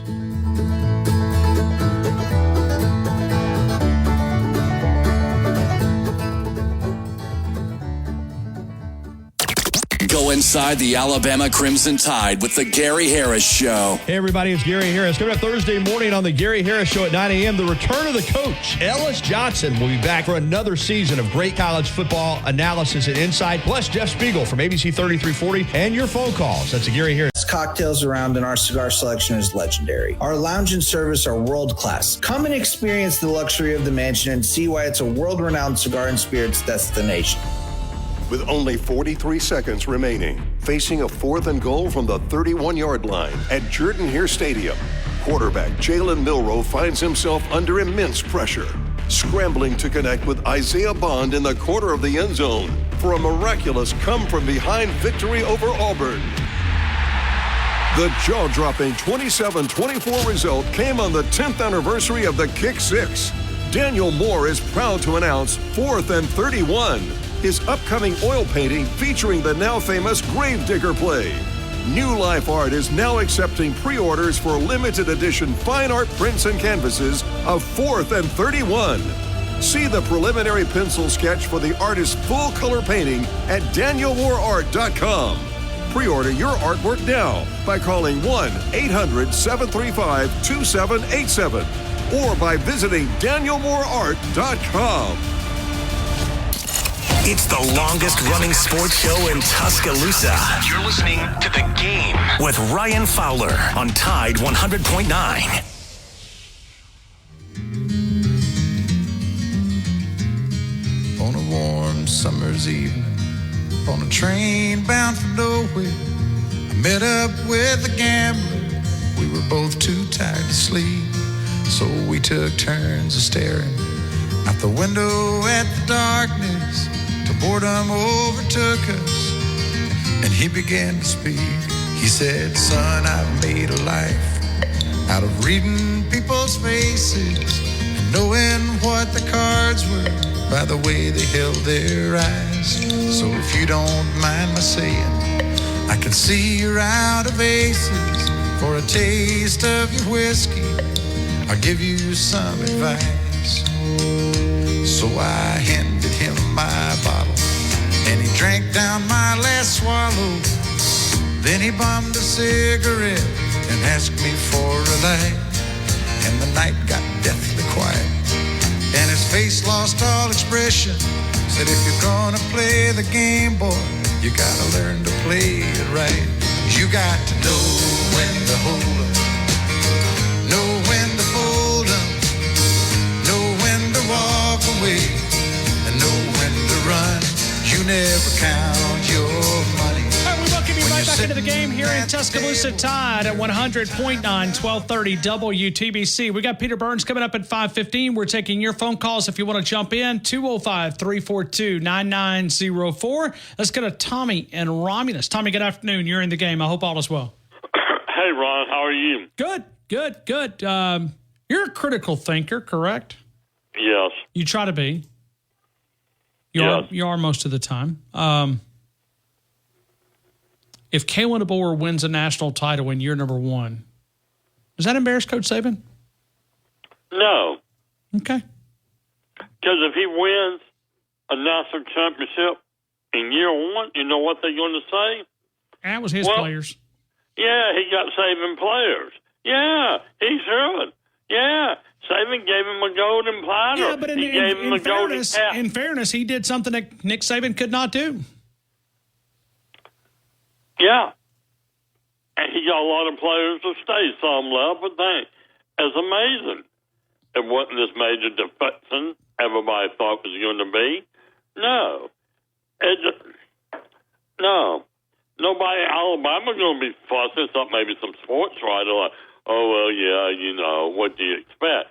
I'm like, when you put a national championship on the marquee out there and you go 16-0 or 15-1, who cares? We got a national championship. That's the name of the game. winning football games, winning conference titles, winning recruiting awards. Yeah. They'll be saying that crap, but they'll be going, oh no, what are we going to do? Oh my God, they never going to slow down. Oh, but woe is me. You think they're going to be happy in Athens? You think they're going to be happy in Oxford? And we know they're not going to be happy in Auburn. So, I mean. Well, they already, I mean, what were they calling it? Brian Harsin 2.0 or whatever? Yeah. A big difference. Huge. Big difference. Yeah, say if he won a nice championship going undefeated, I'm like, well, he won more games in 1 year than Harsin did in 2, or a year and a half, before they forced him out. I mean, so they're going to find something to spend. They're not going to give Alabama the proper due. You know it, and I know it. That's true. No, you're right. I mean, that. Somehow the stars didn't fall in right for Ohio State or something, and all this, and blah, blah, blah, blah, blah, and, you know, Georgia, the poor Bulldog got fleas or something, you know, it's going to be some trap all the time. I mean, so, what else you want me to criticize thinking on you about? Well, I mean, the critical thinking, we do look at scholarships. Ross Dellinger reported that they're going to up scholarships, and we did the math. 63 total scholarships, right? That's a lot of scholarships when you look at it. Men's football is going to go to 105. Now, hold on. It's an optional. But I guess in one way, is not 85 optional right now?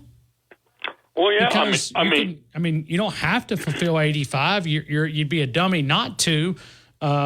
If the college coaches are now going to be given 105, why would they not go to 105? But you've got softball. You know, somebody's getting ready to go to court against them. Like, well, you know what? Bowling, table tennis, field hockey don't pay the bills. So they will pay the bills. Well, they will be permitted to go. Like men's basketball is going to go up to, baseball is going to go up 22.3, which is, going to significantly increase baseball. Volleyball is going to go up +6. Softball is +13. Man. Well, you're going to have a good recruiting coach. Yeah. I'm tired of seeing Alabama and other schools really playing with one hand tied behind the back end of the sports. And I said they wouldn't let this go on for football because people would have they'd have broke away from the NCAA. Say, you know what, bye. We leaving and we getting 30, 40 schools. Y'all can go jump in the river, NCAA. We'll have our own thing. Yeah, the NCAA have lost control. They can't get the genie in the bottle. And maybe it's a good thing because, we have an 11.7 scholarship from baseball. And that's just ridiculous. Yeah, 11.7 for college baseball is just, it's doesn't even fill a team. No.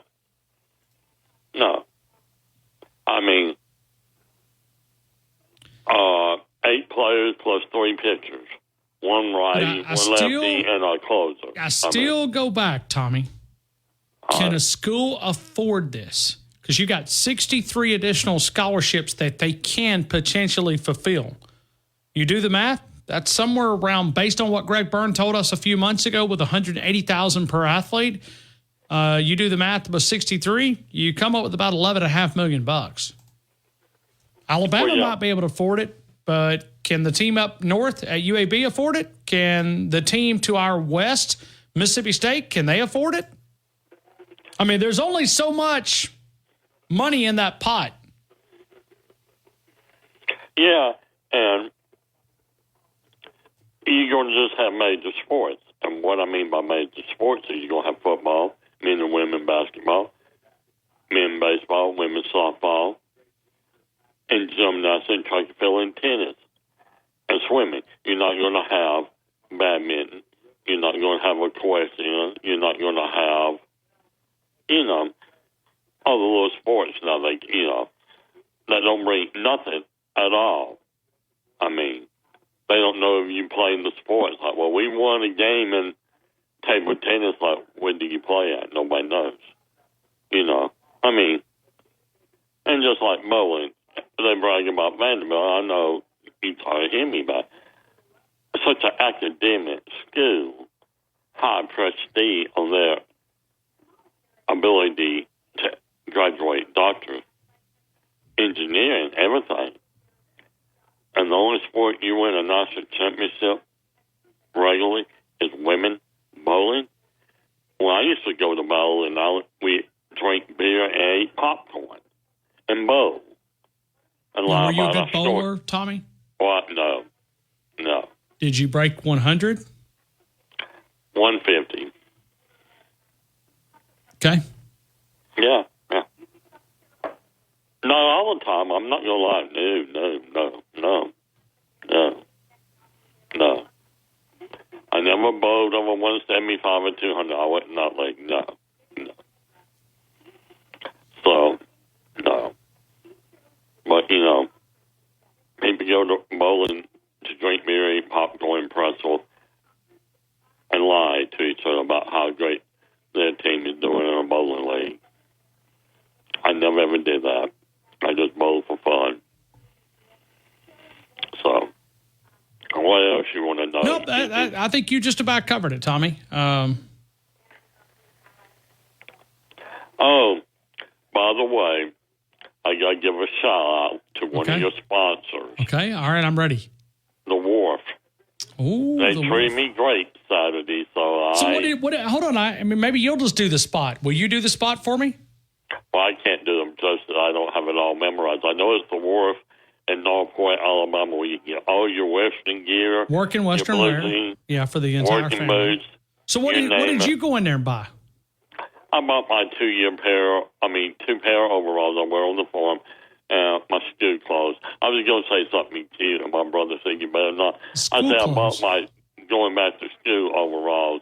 I'm going back to schools. And you asked, where you going? I said, I'm going to Mississippi State.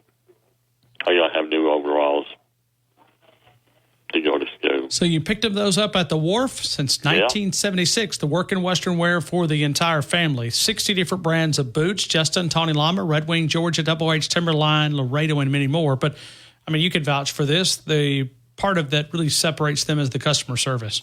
Oh, yeah, they were very good. I mean, they knew me by name. Can I tell you a quick funny story? Sure. I spoke, and one guy said, hey, how you doing? And the other guy knew who I was because he knew me from the show. They listen to your show every day. Every day. You Every walk in day. and Mark and Lee's got it on in the background.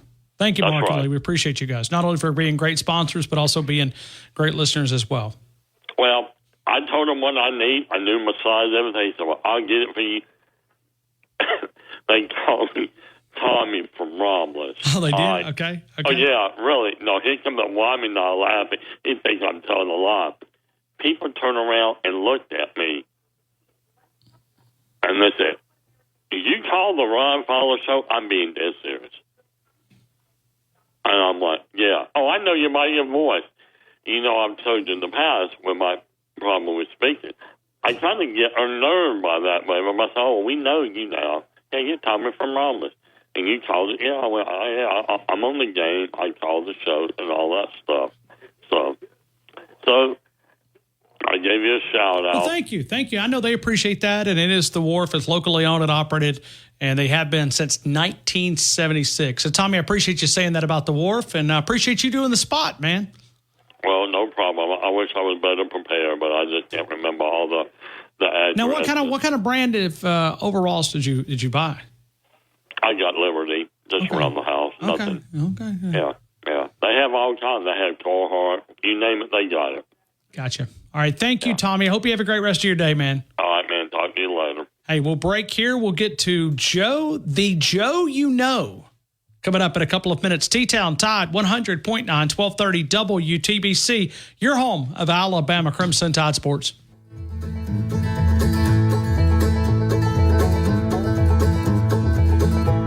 could be feeling these changes within just a couple of days. Text support to 511-511. These statements have not been evaluated by the FDA. This product is not intended to diagnose, treat, cure, or prevent any disease. Tax fees may apply. Tide 100.9 Tuscaloosa weather. Mostly cloudy with occasional showers, maybe a few thunderstorms through tonight. The high today 83, tonight's low 71. Tomorrow mostly cloudy, and again we'll have scattered to numerous showers and thunderstorms around. The high 84. I'm James Spann on the ABC 3340 Weather Center on Tide 100.9. The best sports talk in the state. Tide 100.9 and streaming on the Tide 100.9 app.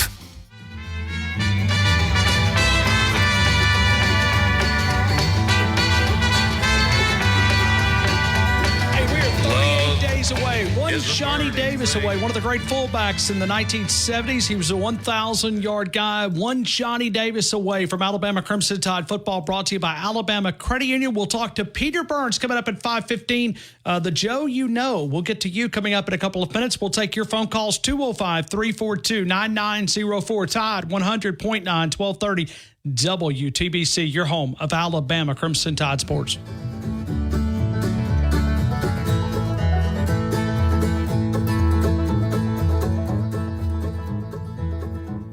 Pat's Florist and Gourmet Baskets in downtown Tuscaloosa, 1010 Queen City Avenue. For over 60 years, they've been serving our community. They specialize in a large inventory of fresh flowers, weddings, gourmet fruit baskets. If you're trying to lift someone's spirits, it is Pat's Florist Gourmet Baskets by calling 205-345-5093. Delivery options are available, but it's more than just flowers at Pat's Florist and Gourmet Baskets, 1010 Queen City. Jewelers, we have exceptional pieces to mark your special occasion. Visit Hudson Pool Fine Jewelers, downtown Tuscaloosa, or at hudsonpool.com. Blue Spring Living Water is located in Bluntsville, Alabama, Blount County, about an hour north of Birmingham. Blue Spring Living Water is harvested and bottled from a centuries-old natural spring on a private family farm. Blue Spring is an all-natural water source that flows just under 1 million gallons a day. They have partnered with Waterway of Alabama, and they've been in the water delivery business for over 30 years. To have Blue Spring Living Water delivered right to your home, right to your front door every month. New customers get their 5 jugs for $50, and the empties are exchanged every month for new ones. I know we have it at the Fowler household. We drink more water because of BlueSpringLivingWater.com. You can sign up at 205-602-3426. Talk to someone directly. Blue Spring Living Water can also be found Mark's Mark, downtown Northport, Publix, Piggly Wiggly, and in the southern part of our listing area, Rouse's Supermarket. BlueSpringLivingWater.com. WTBC Tuscaloosa and W265CG Tuscaloosa, a Town Square media station. Tide 100.9 and streaming on the Tide 100.9 app. From the Fox Sports Studios in Los Angeles, here's Monsi Bolaños. Beginning in the NFL, where San Francisco 49ers wide receiver Brandon Ayuk is not in uniform and is watching training camp from the sideline. This is according to The Athletic. Offensive lineman Trent Williams has not reported to training camp, and it is related to his contract. Colts GM Chris Ballard told reporters that quarterback Anthony Richardson is a full go for training camp, saying that they're not expecting any limitations right now. In the NBA, the Knicks are signing head coach Tom Thibodeau to a 3-year contract extension, and the Indiana Pacers and guard Andrew Nembhard have agreed to a 3-year deal as well, a $59 million contract extension, that is. In Major League Baseball, the Phillies and the Twins are tied at 4 apiece, top of the 8th inning in Minnesota. The Cubs are up on the Brewers 2-1, bottom of the 5th inning. And the Rockies have extended their lead over the Red Sox. It's 3-1, bottom of the 2nd inning, while the Reds already beat the Braves in Game 1 of their doubleheader, 9-4. I got spirit, I got faith. I might bend, but I won't break. I'll fight the elements. And I'ma go down swinging. If I go down, I'ma go down swinging. If I go down, I'ma go down swinging. If I go down, I'ma go down swinging. If I go down. This ain't our home. Nah, not even close. They camouflage like we fighting some ghosts. You start to doubt everything that you know. A little Toby Mac. We do that in honor of Nate Oates, who took us to the Final Four, and we start out with possibly being the number one team in the country. Alabama got eyes set on a bigger prize other than just a Final Four. We'll talk about it. We'll take your phone calls right here on the game. We're opening up the 2 hours in, 2 hours to go. We'll talk to Peter Burns coming up in the 5 o'clock hour. We're taking your phone calls at 205-342-9904. We go to the Joe you know. Joe, good afternoon. You're in the game. I hope all is well. All is well, brother. How are you? Man, I'm having a great day. I hope you are as well, man. Life is well, good. You know, I was a little salty, you know, based on the little 105 limit and that kind of stuff, and you know why. But I was listening to the show, and this is kind of what prompted me to call in. I'm going to plug one of your callers, man, Josh, or kind of, you know, I was pretty salty there, and then Josh's call, man, just listening to him talk about Marvin Constant and all those guys from back in the day, and that kind of stuff just kind of reminded me, you know what, we have the greatest football program in the history of college football, bar none. We do. I mean, think about Marvin Constant. I mean, that guy was headed for greatness, and one injury. He sacrificed so much on that one play, but it kept us from losing to LSU. Yes. Yeah. He was a player too. I'm a little older than you guys. I'm a little older than you. I don't know how old Josh is, but just listening to him there, I think I'm probably a good little bit older than you guys. And I remember, you know, those guys coming through that time frame, man.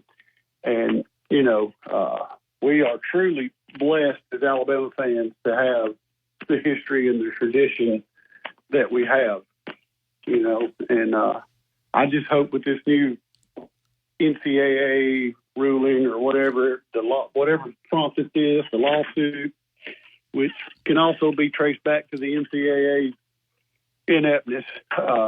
It can be. I just hope we get to, you know, to continue to have those kinds of kids that bleed crimson through and through, you know, no matter what,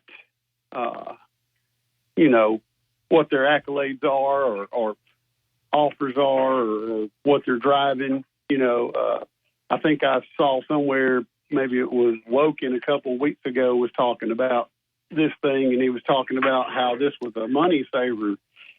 You know, it's cutting out walk-ons and that kind of stuff and calling it a money saver is kind of like Boeing firing their janitor and saying it's a money savings deal. You know, it's disingenuous at best. And I know the whole thing is not money driven, or supposedly they're not saying that that's the reason they're doing it, but I know that clown said something to that effect. Yeah, you're talking about Dan Woken. Dan Woken. Yeah, I like him about he's such a you know, and I hate to side with Bruce Pearl, but you know, Bruce kind of put something out there, and then Dan Woken kind of came back, and you know, Dan's a guy that I never really respected anyway. Not a big Dan Woken guy at all. I like Woken about as much as Drew does. So if that tells you anything. Yeah, I mean, here I am siding with Bruce Pearl over Dan Woken, but yeah. Well, I you know, I'm never going to be a Barner supporter, but I tell you what, Bruce Pearl has tore up. You know, and right now, by the way, I don't know if you've seen some of this. I'm not trying to get you this, but the liberals are tearing down our Capitol up in Washington, D.C. They're taking flags down and replacing the American flag with a pro-Palestinian flag. So burning our flags and destroying our Capitol up in Washington, D.C. So hopefully we can put this nonsense to bed coming up here in a few months. Yeah, hope so. I haven't seen that, but I'm retired Army, so you know about how much Well, it hurts me when I see the American flag burnt. You know what? To me, if you burn the American flag, they should pack your butt up in a ship or an airplane and get you the heck out of here on a fastest way out. Because if you can't respect our flag, get the blank out. I served so we could have the right to peacefully protest. Yeah. Now, you know what? If your politics don't align with mine, that's great. That's awesome. I don't want everybody's politics to align with mine. But You need to do some of this stuff with a little bit of decorum. You don't burn the American flag. You don't hang up another country's flag in our country. That's not protest. That's treason. There's a difference. And, that's my opinion on it. And you know what? I mean, like I said, if you don't like something that's going on here politically, exercise your right to vote and make your voice be heard. That's what our God-given American rights are for.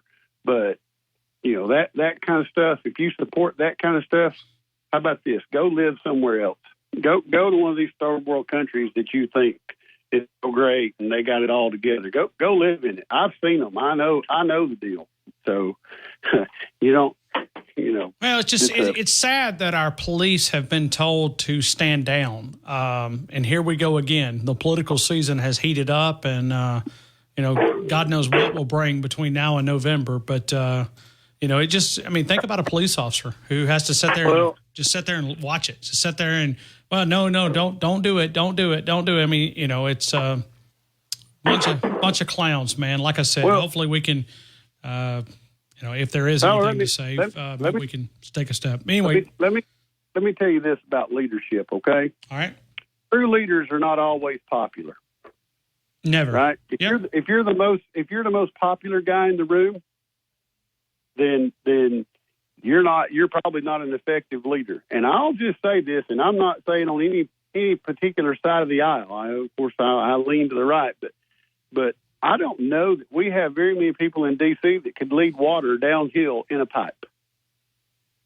Think about it. But we're tying it right back to sports. Is think about how for our college athletes who literally have because they've made it such a chaotic atmosphere in the world that we live in college athletics that we are asking Washington D.C. to fix our problems.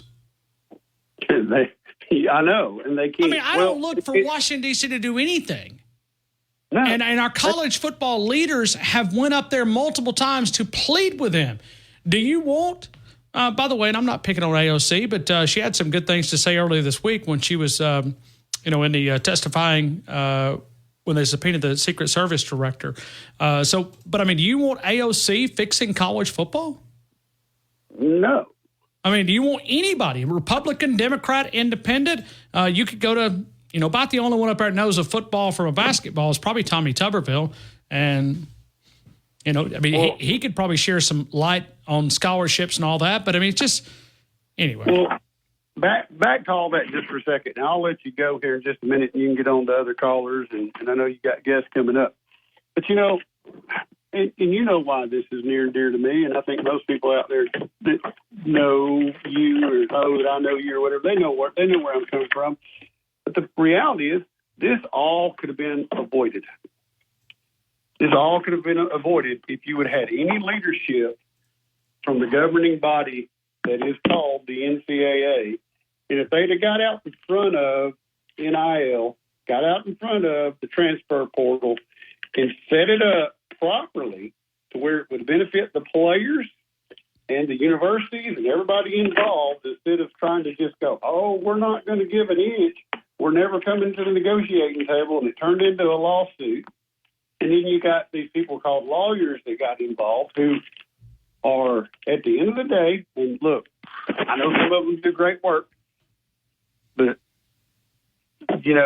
there's an old phrase about lawyers that says, the difference between catfish and lawyers? What is it?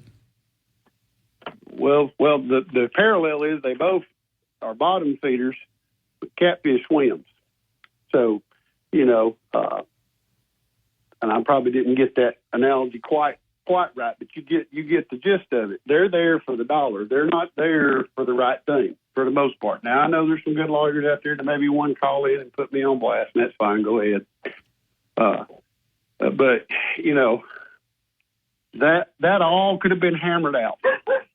That all could have been taken care of without it turning into what it is. It could have been, instead of reactionary, the NCAA could have been proactive, and they could have done something right, but they chose not to because they didn't want to give up power. But anybody with any common sense could have told them, hey, your power is going away. the days of you making a living off of these players without them getting anything or them not having any say into what's going on, those days have gone. But instead they chose to fight and kick the can down the road and just be inept from a leadership standpoint to where now you got the wild, wild west and everything's a reaction, so good on them. I hope college football as a whole can continue to thrive, but I think there's going to have to be a new governing organization. But anyway, well, and where does it come from? Because nobody really wants to take charge, and that's the reason why we're sitting here in this position now.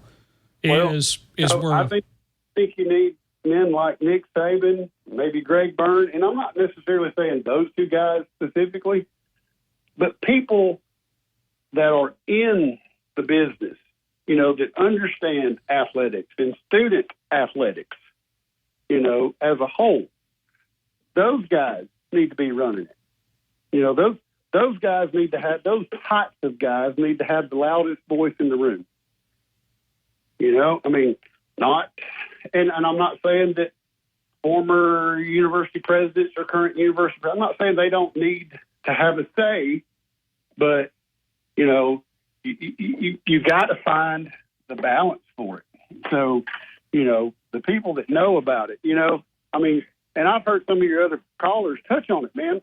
The kids that are ultimately going to end up getting screwed out of this deal is the non-revenue producing sports, because the more all this stuff goes on, the more they're going to do away with those kinds of things because the money's not going to be there for it.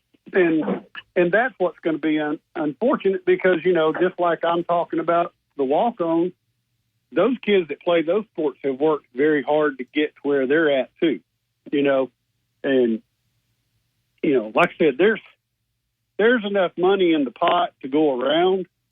You just got to get the greedy hands out of it and tell them, hey, the rules have changed. You're still going to get your cut or whatever governing body, but the days of you being up on top of the hill and everybody else getting your crumb, those days are over. And if you can't come to that table, then maybe you're not going to be a part of the process going forward, to borrow a Nick Saban term, So, hey, I saw just a couple of minutes ago that Jalen Milroe is at New York Yankee Stadium, presenting Aaron Judge with a custom Alabama football jersey. So that's pretty cool. Our quarterback is all over the place, and he is up in New York, presenting Aaron Judge with a custom-made Alabama Crimson Tide jersey. So that's awesome. Yeah, that's awesome. I'm not a Yankees fan, but you got to respect him. You got to respect him because of I'm a fan of our quarterback, and anytime he gets to do something like that, and that's a memory that young man will keep with him for the rest of his life too. So, I'm good with that right there. I like that. But hey, man, I'll let you get on to another caller. I know I've eaten up a lot of your time. Yeah, thank you, Joe.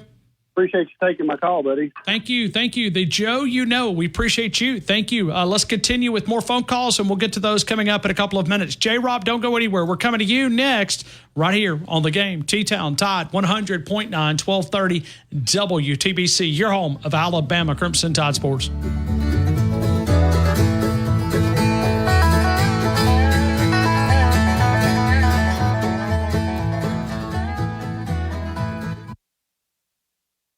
A real-time news update from the Tuscaloosa Thread Newsroom. The Tuscaloosa City Council Finance Committee is hearing FY25 budget requests. City schools asking for a 2% increase based on rising operation costs and positive academic outcomes. $10,000 has been authorized by the City Council to study the viability of the decades-old pedestrian bridge over Veterans Memorial Parkway East. And the council has approved initial work toward $1 million expansion of Bowers Park for pickleball courts and a therapy pool. The park is located just off James I. Harrison Jr. Parkway. Get 24/7 local news coverage and sports updates when you download the free Tuscaloosa Thread app and sign up for twice daily email newsletters. Tide 100.9 Traffic. Tuscaloosa traffic now from the Townsend Nissan Traffic Center. Well, hello and happy Wednesday to you. We're traveling at posted speed for the most part, but we do have our normal delays. And so those normals are on McFarland Boulevard at Main Avenue. You do have some heavy slow goes there at that intersection. And Lurleen Wallace on the northbound. Or drop out to help their family put food on the table. You can help change their future in a single moment. See how far your support can go at unbound.org. Big Mike's downtown Moundville, only about 15 minutes from where I'm located. Also in Gunnersville, Alabama, Thomasville, Andalusia, Auburn, Alabama, Orange Beach. You'll find one of the best steaks in the state of Alabama, voted by the Alabama Cattlemen's Association and many other great publications recognizing the great ribeye, the seafood entrees. You'll find those, the great service. It is Big Mike's downtown Moundville. If you're looking for a great steak, Wednesday through Saturday, 4 until 10, Big Mike's downtown Moundville. Northport Power Equipment, largest inventory Husqvarna dealer in the Southeast. You'll find the Husqvarna models for residential and the professional landscapers, Skag commercial mowers, residential mowers, backpack blowers, handheld blowers, battery-operated tools. The service department at Northport Power. And rotors together, you'll save 15%. It's just part of what makes us America's #1 brakes destination. Get in the zone, AutoZone. MedCenterUrgentCare.com. We expect the unexpected. Locations in Tuscaloosa, Northport, North River, right there off Rice Mine Road, Fayette, Demopolis, Hoover. The great doctors, urgent care, family medicine, injuries, occupational health, sports physicals.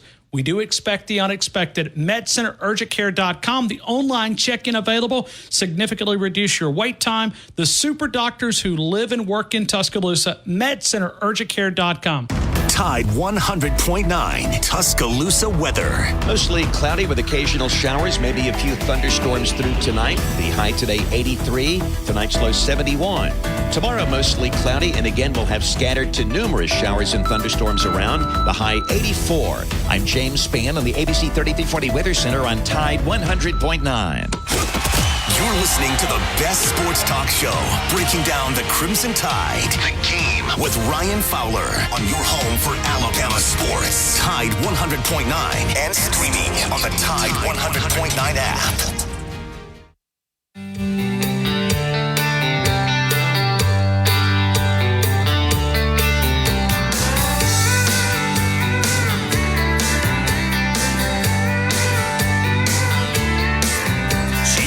At a room on the strip for 10 years in Vegas. Every night she looks in the mirror and she only ages. She's been reading about Nashville and all the records that everybody's buying. Says I'm a simple girl myself, grew up on Long Island. She packs her bags to try her hand. Says this might be my last chance. She's gone country. Look at them boots. If you're looking for a great option, it is Nukes Eatery, 205 University Boulevard, 205-758-2455, 205 University Boulevard, 205-758-2455. It's our good folks right there at Nukes Eatery, 205 University Boulevard, close enough that you can smell the championships, the French dip sandwich, the Nukes Club sandwich. Double Club is always better. The Nukes Q, which is that great white barbecue sauce, the salad, the California-style pizzas, and also being told that Aaron Judge gave Jalen Milroe a baseball bat. So that's pretty awesome. And you look and you see Jalen Milroe, and I think this was one of our group messages a couple of minutes ago. Aaron Judge is obviously a monster. Jalen Milroe is not a small individual, but compared to Aaron George, man, he is wow. I mean, Jalen Milroe's what 6'2", 6'3", and I always say he's carved out of Stone Mountain granite. Aaron Judge, man, that is one big joker, man. That's one big dude. Wow.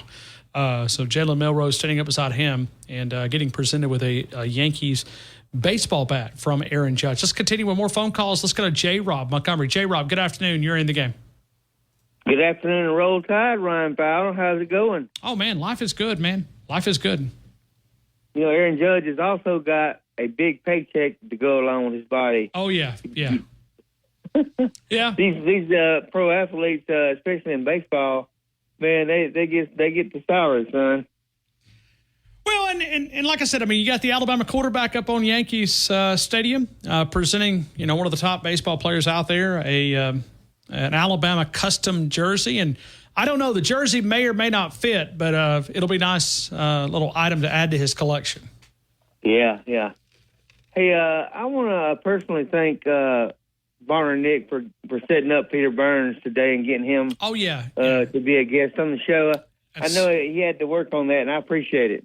Well, and Barner Nick really he does assist me with these predictions, or excuse me, these guest lineup, and he tells me who's good and bad, and that's what you get as the number one caller. I mean, you get that time. Oh yeah. Well, I thought he gave that to Josh. I mean, I heard him one day called in and relinquished that title to Josh from Georgia, and I kind of agree with him. I thought he was a big man for doing that. Yeah, he says that was fake news, but we're going to have to go back and go to the archives and see if it's truly fake news. But I can't believe that. You need to go back and check the replay on that, man. We will. I think the problem is we don't have caller ID. Okay, for anybody that wants to call in anonymously, you don't have to block your number. We don't have caller ID. So all right, yeah. All right. So we have no way to confirm that. AT&T, it would probably take a little bit of time, but maybe we could filter it through them and say, please help us out. But I doubt it. Kamala, you hear that? You can call in and have your political message with your favorite talk show host. Oh yeah. I mean, we're fair and balanced here. We'll give equal opportunity. Okay, all right. Now I hear that Tommy from Romulus can't go nowhere now without drawing a crowd. That's what it sounds like. I mean, that's what this show does to you. It puts you on a world famous stage. That's awesome. He may have to get him some protection for too long. I know a Secret Service director that is looking for work, so he might be able to hire her. She's got plenty of time available. Well, we were going to hire Joe to be our new producer, but he didn't. He could not pass the cognitive. He couldn't get to work on time. Yeah. He slept in day one. Yeah, he slept in day one. I mean, Martin starts at 6, and he's normally. I mean, he might be able to make Wyatt's show, but he would definitely be back in bed by 2. So yeah. What I heard was he got halfway to work and forgot where he was going. He didn't ever make it. I think that's what Chase told me. So, hey, Alex Scarborough is reporting that Jalen Milroe, the reason why he's in New York City is he's going to be doing some guest media appearances tomorrow. So CBS Morning News, Get Up, and First Take. So that's why he's in New York City. Big time. That's awesome. I mean, that's what happens when you're the Alabama quarterback. Well, when your program and your brand is from one state, actually worldwide, but from one state to the other, one end of the country to the other, and all over the world, that's what kind of guest appearances you get. The quarterback at Alabama is the most scrutinized player on the team, probably in America. Well, and Joe Namath, I never forget asking the question of Joe Namath. I said, "Can you describe the pressure?" He said, "I really can't. It's hard to." Because in this state, J-Rob, you live here. Number one, for those who don't live in the state of Alabama, is the great state of Alabama. Is our Kalen DeBoer. I mean, he's Nick Saban. Sorry, you may be number 3 now. The quarterback at the University of Alabama is number 2, and then Grandma Ivy is 3, the governor, and then 4, 5, and 6, I don't know. And then here comes Hugh Freeze. That's the way it lines up in this state. Well, you know who the most popular player on the team really is, though? No, help me. The backup quarterback. Don't you know that? Oh, yeah.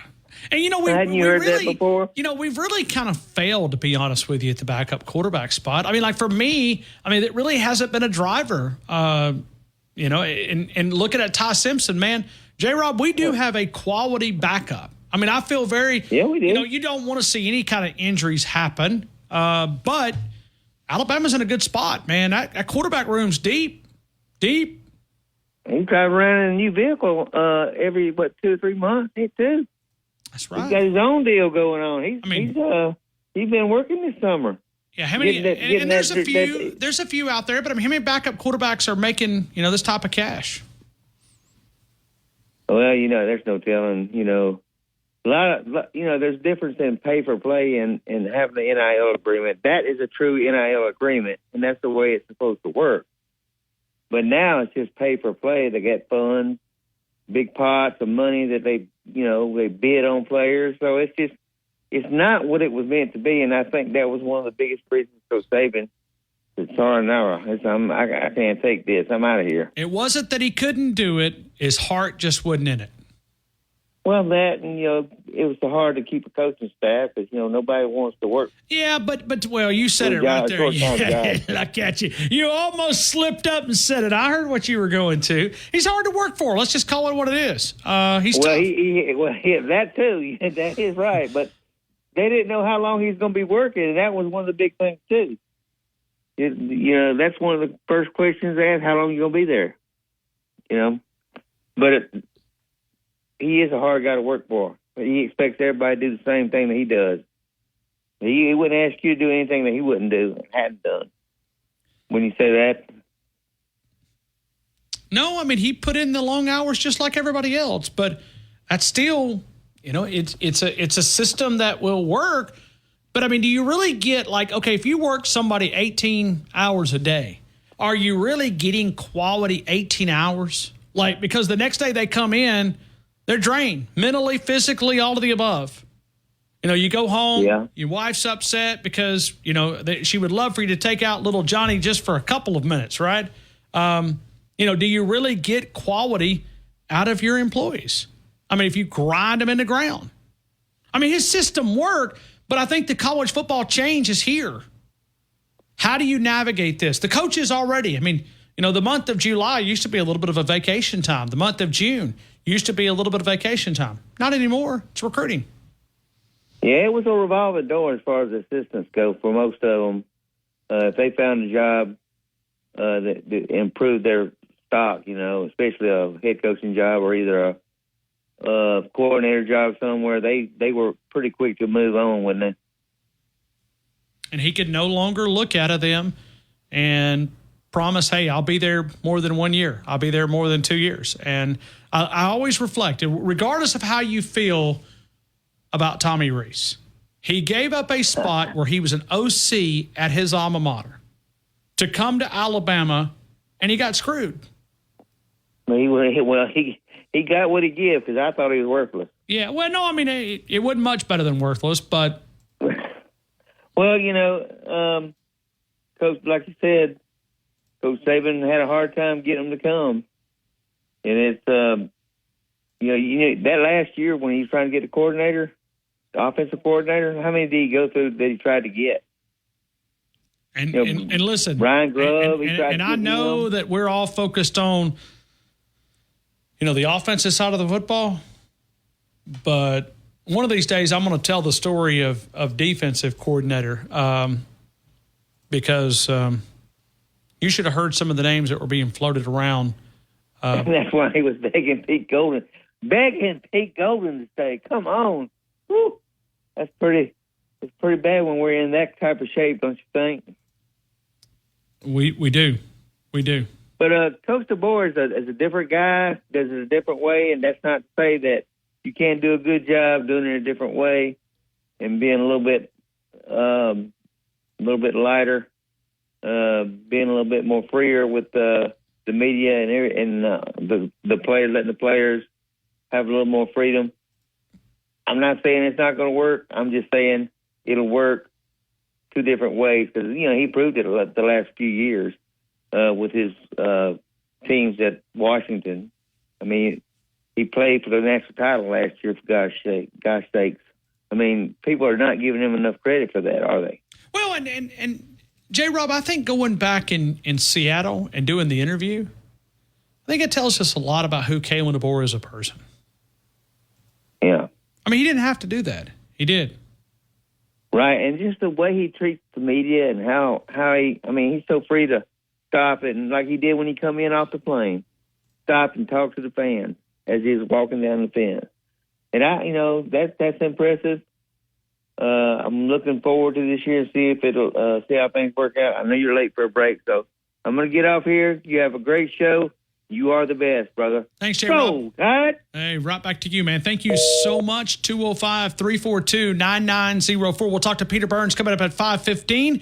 We'll get to Bubba Northport coming up in a couple of minutes. T-Town Tide 100.9, 1230 WTBC. Your home of Alabama Crimson Tide Sports. Or your living room, wherever. Grab some cheesy street chalupas at a participating Taco Bell today. For a limited time only while supplies last. Catch every game and every moment right here. This is your home of Alabama sports. Tide 100.9 and streaming on the Tide 100.9 app.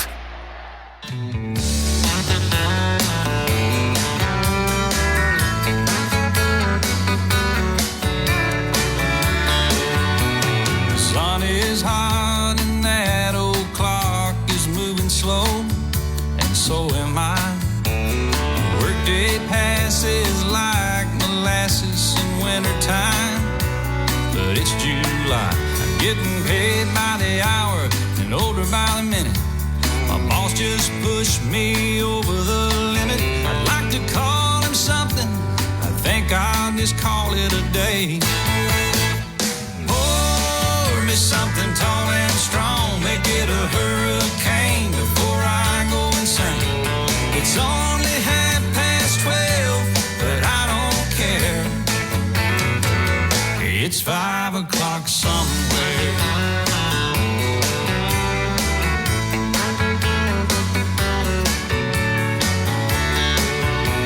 Well, this lunch break is gonna take all afternoon and half the night. Tomorrow morning I know there'll be hell to pay. Hey, but that's alright. I ain't had a day off now in over a year. My Jamaican vacation's gonna start right here. If the phone's for me, you can tell them I just sailed away. And pour me something tall and strong. Coming up in the 5 o'clock hour. I do want to tell you about Big Mike's. If you're looking for a great steak, let me invite you to Big Mike's up in downtown Moundville. You can find it Gunnersville, Thomasville, Andalusia, Orange Beach. We're right here in Moundville, Alabama. Always some great steaks, some great entrees, but also the 3-steak fajita tacos, the Alfredo pasta, and the trigger fish is the options as far as the dinner specials. Go see our good friends right there. 4 until 10, Wednesday through Saturday, 4 until 10. You'll find Big Mike's downtown Moundville. Let's go to Bubba Northport. Bubba, good afternoon. You're in the game. I hope all is well, man. It's all is well. Working on the vacuum cleaner. Anyway, I've been doing any kind of work is tough, but working on a vacuum cleaner, you're trying to stretch that belt out to get over that little piston. Yes. Or whatever that thing is. That little, that was always a tough job, man. It is. But I'm going back to Marvin Constant. I was at that game. It was at Nick Saban Field, as we know it now. Yeah, Saban Field at Bryant-Denny Stadium. That's right. It was the end zone in of Kent Paul Bryant. I remember it like it was yesterday. And Josh Booty was the quarterback for LSU that he stopped.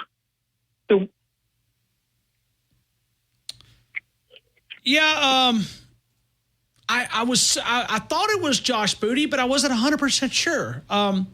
It was. So that would that have been 99? It was. Okay. When did Nick Saban go to LSU? That's what I was wondering, if he was. I mean, here we're off in the weeds talking about, man, Marvin Constant was a heck of a linebacker, man. He was. He was a good player at Central, too. I watched him play high school ball several times. All right. If that play happened in 99, it would have been, what is that guy's name? The guy He was a prejudiced to- freshman. No, but I'm talking about the coach. It wasn't Nick Saban, but I can see him. I just can't think of his name. Anyway. Was it Curly Holman? No. That is, Curly was way before then, but it was. I can see the guy. Don't tell me. I'm not going to look. Don't. Wyatt's already got it, but I want to. I can't think of it. What is that guy's name? That was the LSU guy before. Hey, you might as well. I think Saban took his place. He was, but he works for the Big Ten Network now. What's his name, Wyatt? Jerry DiNardo. Jerry DiNardo. Yeah. Jerry Bernardo. Yeah, he works for the Big Ten Network now. Or he did. He may have no longer, but yeah. What's this going to 100 scholarship, 105 scholarship? What's the reason for that? Yeah, it's very simple. They are looking to expand. Okay, keep in mind. Let's go back. Let's go back to May. We were at SEC spring meetings down in Sandestin. We were there. We were broadcasting live. We had a chance to cover a lot of the press conferences, and the conversation down there was 85. Could you stop at 85? And all the coaches, if every coach that we spoke to was, can you manage 85? Most of them said no. So it sounds like there was a healthy compromise of going, because the current NCAA roster limits are 120. You have to have it under 120. And I was talking with a walk-on that walked on here that ended up, making a big contribution. We've had our walk-on history is pretty solid here, Bubba. I mean, they've had some, Rashad Johnson, two-time captain at the University of Alabama. Obviously, Will Lowry, Levi Wallace. I mean, that's just to name a few in the same. Dabo Swinney. Well, Dabo was even. Started at the window. Yeah, no, but I mean, think about it. All right, so you think about the walk-on side of things. We've had some big-time contributors, and I ain't even talking about the punters and the kickers. Now,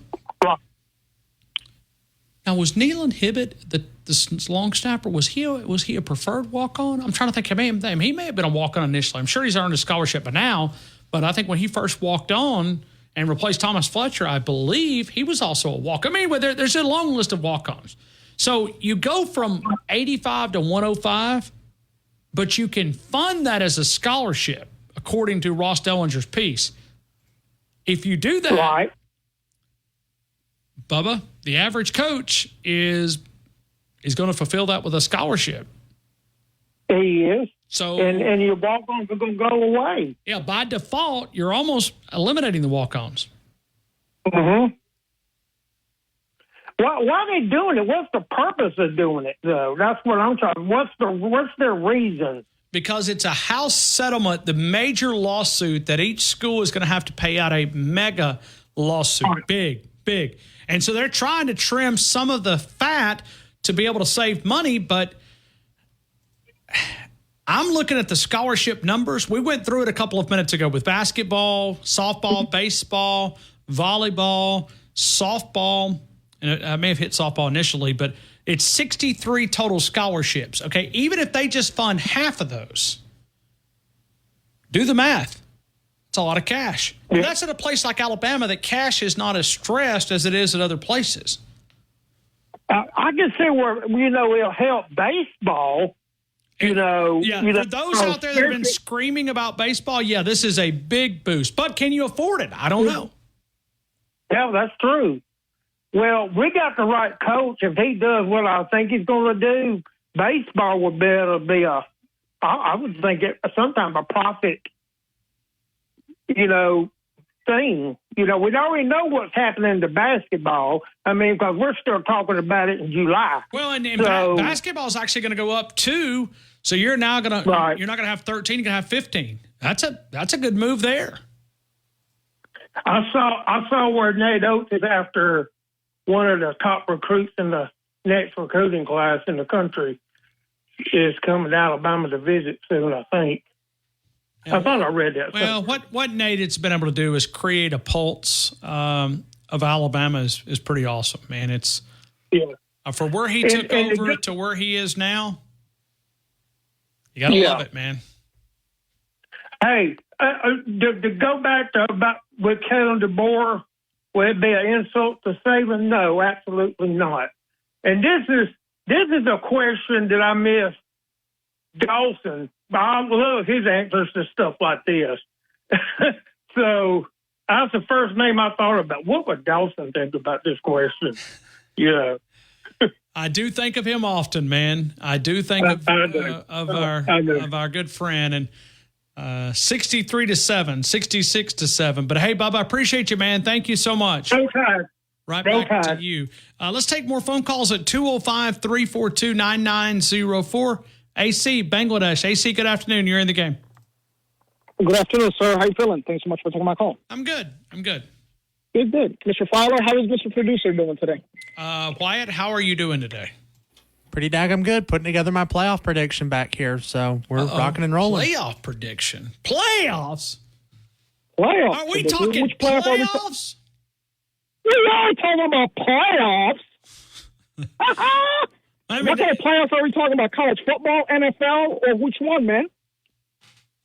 We're talking about cricket. Yeah, they don't have playoffs. Bangladesh doesn't have a really good team, man. They kind of stink. They don't. They want me, right? They want me. They want you. You know what? You and I, we could play on that cricket team, make them a heavyweight champion. Yeah. Yeah, we're talking about playoffs. And then next week, you know what we're going to talk about next week? God, please. Practice. Please tell We're me. talking about practice. Are you kidding? That's right. We're talking about practice. We're talking about practice, man. Not the game. Not the game. We're talking about practice, man. How you like that, Mr. Fowler? We can tag along, but let me ask you a serious question. All right, ready? Okay. Let's ask a serious question. So, do you plan to visit Alabama's Crimson Tide practice, like to give us the insight, like what's going on? Do you do that? Do you travel out? Yes. And what I'm going to do is I'm going to be up in one of those towers, taking all kind of notes. Okay.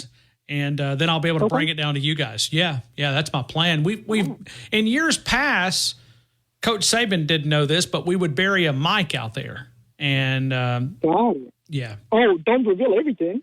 Hey, what are you doing? Go ahead. Well, my number one source is across the street at Jack's. That's my number one source. So, have you ever been to Tuscaloosa, AC? No, sir.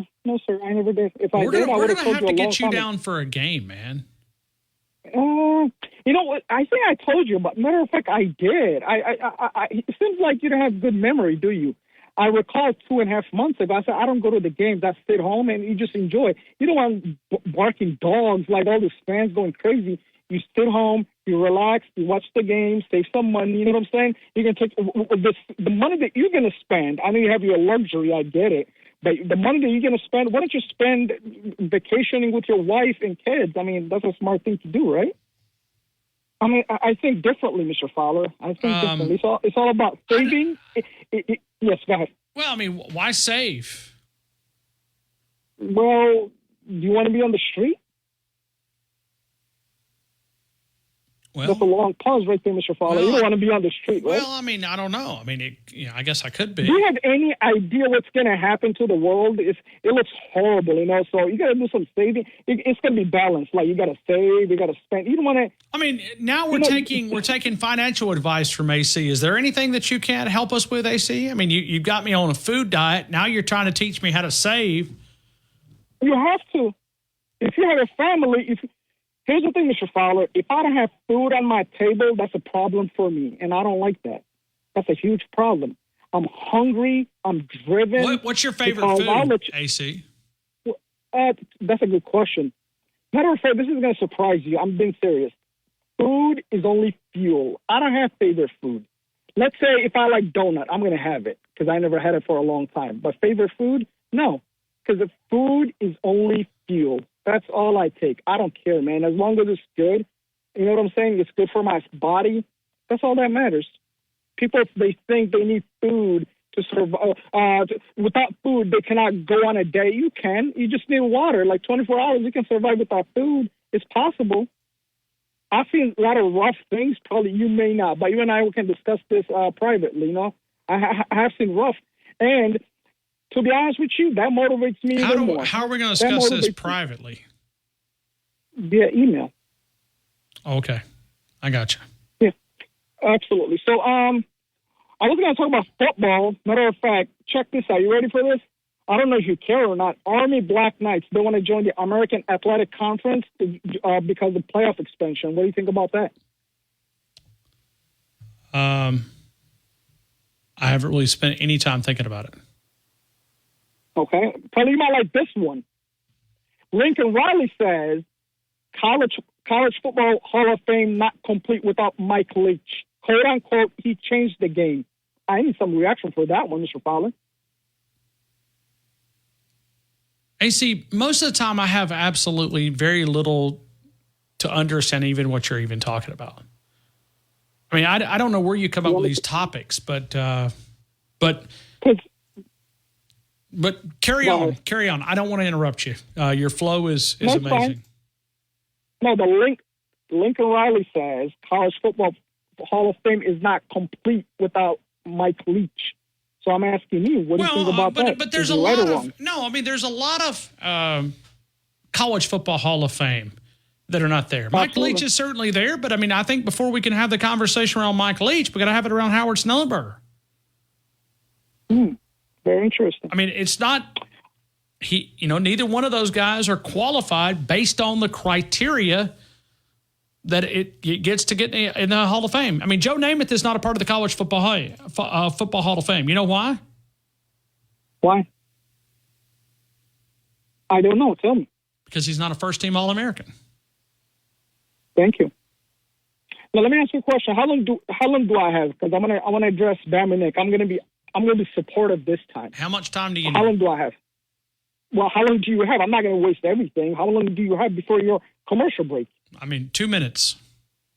2 minutes, good. Today I'm going to defend Bam and Nick, but I'm not going to reveal the other person's name. It's a privacy issue. Bam and Nick is not the guy who invited me to the show. He did not. There's a person out there. I'm not going to reveal any name.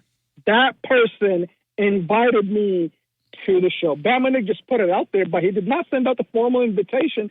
There's someone out there. That person is listening, and I have a message for that person.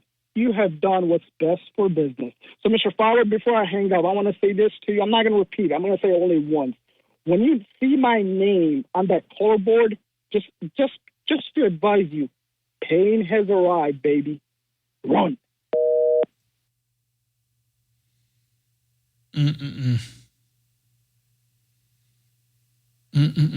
I honestly, I can never follow what that guy has got to say. Peter Burns coming up in 20 minutes. Pat in Tuscaloosa, we're going to get to you coming up in a couple of minutes. T-Town, Tide, 100.9, 1230, WTBC, your home of Alabama Crimson Tide Sports.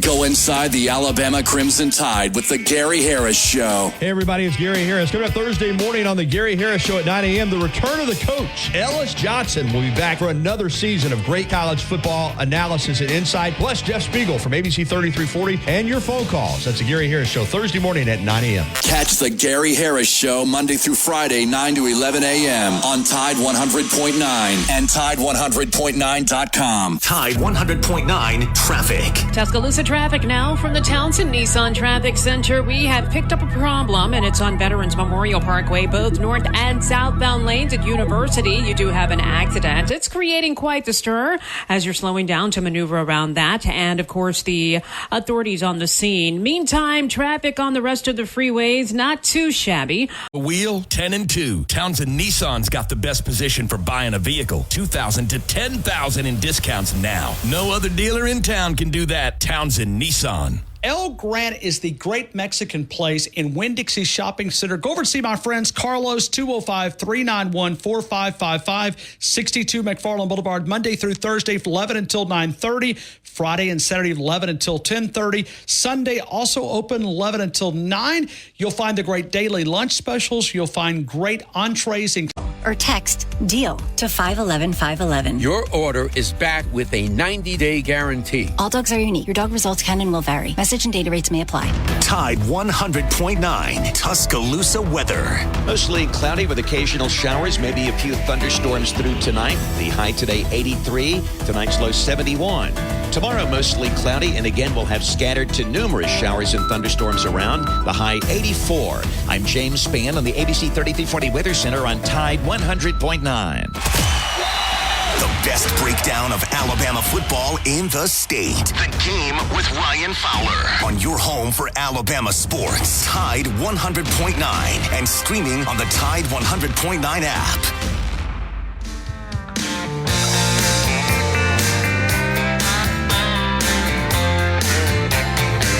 She said, I seen you in here before. I said, I've been here a time or two.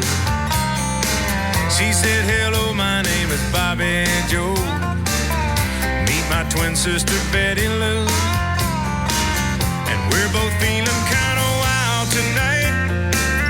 You're the only cowboy in Southern this Ale House, 1530 McFarland Boulevard. The dinner specials this evening: blackened mahi tacos, smoked pork chop, the coffee rub prime rib, and then also Thursday hot style chicken tacos, brisket po' boy, the blackened shrimp Alfredo. That is the lunch specials tomorrow. They will bring back some of the menu items: coffee rub prime rib, smoked pork chop, the blackened shrimp Alfredo. Monday through Saturday, lunch and dinner options.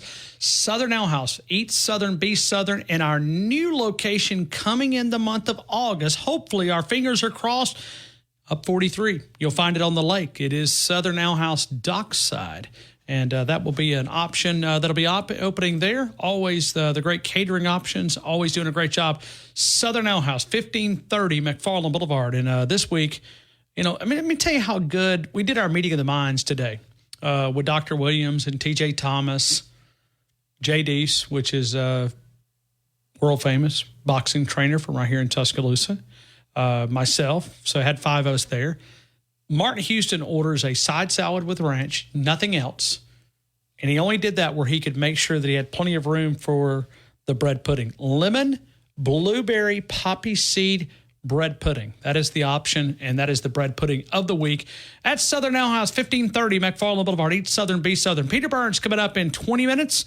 Pat in Tuscaloosa, you're next. T-Town, Tide, 100.9, 1230 WTBC. Your home of Alabama Crimson Tide Sports. And ships free with code 555. Go to shopmando.com, code 555, for an extra $5 off a Mando starter pack. That's shopmando.com, code 555. WTBC Tuscaloosa and W265CG Tuscaloosa, a Town Square media station. Tide 100.9 and streaming on the Tide 100.9 app. From the Fox Sports Studios in Los Angeles, here's Monsi Bolaños. It is a good day for the Colorado Rockies, who have scored 20 runs against the Red Sox. It's 20-4 in Colorado, top of the 8th inning. The Astros are up on the A's 8-1. They're about to start the bottom of the 8th inning in Oakland, and the Mariners are beating the Angels 1-0. It's the bottom of the 7th inning. Earlier today, the Reds defeated the Braves 9-4 in Game 1 of their doubleheader, and the Brewers edged the Cubs 3-2. The NBA announced that Warner Brothers Discovery did not match the terms of Amazon Prime, and that they are agreeing to a long-term deal with Amazon, meaning this coming season would be the end of almost 4 decades of NBA games on TNT. In the NFL, 49ers All-Pro left tackle Trent Williams did not report to training camp because he is seeking an adjustment to his contract. Wide receiver Brandon Ayuk was there, not in uniform, and watching from the sidelines.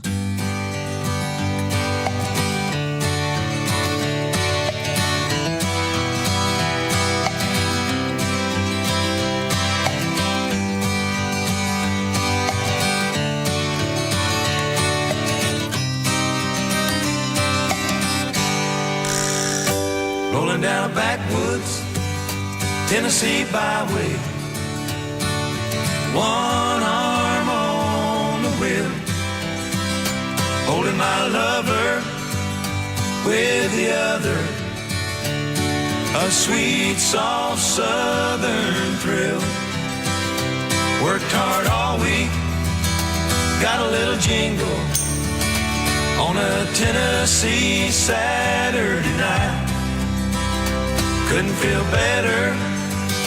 I'm together. All right, let's count them together. You guys ready? With my 18 National NFL titles, 30 SEC titles, 147 first-team All-Americans, 77 postseason appearances, 45 postseason victories, 4 Heisman winners, the NCAA all-time scoring leader, and the greatest football coaches to ever walk the sidelines. We are talking little Alabama Crimson Tide football, and we're taking your phone calls. We're always powered by Tuscaloosa Toyota, TuscaloosaToyota.com, 3325 Skyland Boulevard, and online at TuscaloosaToyota.com. Let's go to Pat. Pat, good afternoon, my friend. You're in the game. I hope all is well.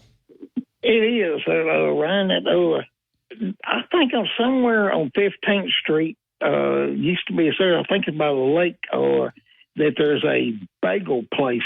You reckon they can make an all-brand bagel that if we can get them to donate them, I'll pay for the air freight to wherever the crap that joker is over there, because Lord knows he's full of crap. You know, Pat, the more he calls, the more I'm thinking, and this is just me, I think it's Digger. Or at least Digger has put him up to it. Because think about it. I mean, Digger is no longer at the bottom of our call list.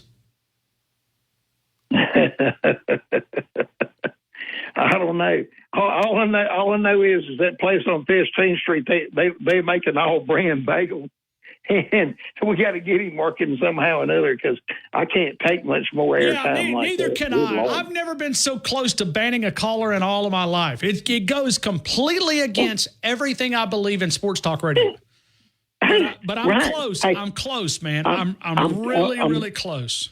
I'm telling you, a Vanderbilt educated psychologist, because that's one of the finest psychology schools in the country, Vandy is. I mean, they could not follow him. There's no way they could follow him. Yeah, because I mean, he's sitting there going, "What do you think? What do you think?" I don't even know what you're saying, because I literally tune it out. I'm sure most of the audience does as well. It is. Yeah, it's painful. It makes my ears hurt. It literally, my head is spinning. He doesn't understand you using sarcasm either. No, not at all. But he's hard.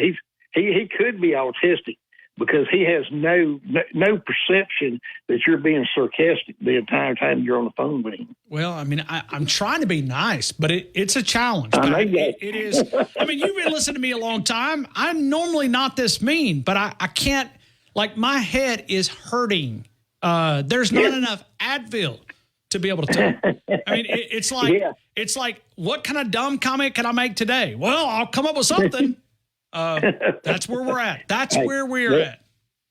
I just read something a few minutes ago that made my heart feel good. That Caleb Cunningham's no longer going. And may have never been that, but he is no longer going to Stray Cat Weekend. Stray Cat Weekend. Oh, I like your name. Look at you, kind of putting a name in there. Yeah, he's no longer going to Big Cat Weekend, and the Auburn recruiting experts and some of even their local, beat reporters said that it was just, it's an automatic, man.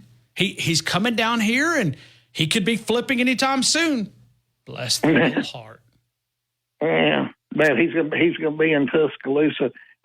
Probably, I'm guessing that they're gonna use Miss Richardson. Coach, I think they normally use them, but I'm not sure. Do you know who's going to be the main barbecue cook? I would have, if I had been at myself. I mean, I'm sitting here in a cotton picking boot, and I just got back from over at Dr. Andrews yesterday, and if it wasn't for that, I would be happy to oversee, because I've actually, my team's actually won second in the world in whole hog in Memphis in May. And I would have been happy, but Anna would have done it for free. Yeah, what you're talking about, the cold summer cookout that's happening on July the 28th in about 4 days. So yes, sir.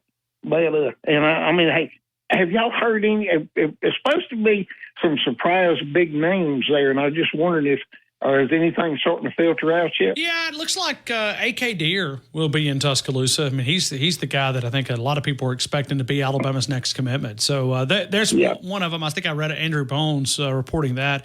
But I hope I didn't get that messed up. It could have been your buddy John Garcia. Well, either one of them doesn't matter. Hey, either one of them. Andrew's getting better. Bless his heart. I really do like Andrew Bone too. But Jag. I mean, seriously, Jag was the only one that had called Hand to Alabama. Whatever, because Hand was a big deal when he first came in. He wasn't that great at Alabama. I mean, he's been a good pro, but when he was coming out of high school, he was as highly touted as Nama or any of those other ones. Do you not agree with that? Deshaun Hand? Yes, sir. I don't remember. I mean, I just got to. Yeah. He was up there. Take my word for it. He was way up there. And but anyway, I just wanted to call and tell you that we got to get some bran muffins over to Madagascar or wherever the crap is at, Bangladesh. Yeah, Bangladesh. But I don't think he's calling from Bangladesh because that phone call would cost him $50 every time he makes it. Well, Bama Nick's got a conspiracy. He thinks he's in a telemarketing center, and that's why he's able to call. But okay, since July the 1st, okay. No, I'm sorry. Since June the 1st, he has sent me 155 emails. Yeah, when I came down and I held the door open for you down at the convention center. I just looked. Or closed the door for you at the convention center. Yeah, you told me that you had over 100 text messages from him. No, not text messages. No, not text messages. Emails. How he got my personal email address, I will have absolutely no clue. Zero. Good Lord. Yeah, but okay, I literally, he sends me crap, and it's nonsense. It's the same type of call that I'm hearing on the air as I'm hearing off the air. Oh, no. Bless your heart. Well, it's ridiculous. But anyway, hey, I'm looking forward to a major weekend this weekend, and maybe we can pick up a couple of commits. But Stray Cat, you don't like Stray Cat Weekend? I think Martin needs to put that on. Martin needs to put that on a T-shirt. Martin's looking at the T-shirt. I like it. I think it's solid. Stray Cat Weekend. All right. Hey, y'all have a blessed day, Ryan Fowler. And like I said, that we got to get somebody to get some bran muffins over there for sure. All right.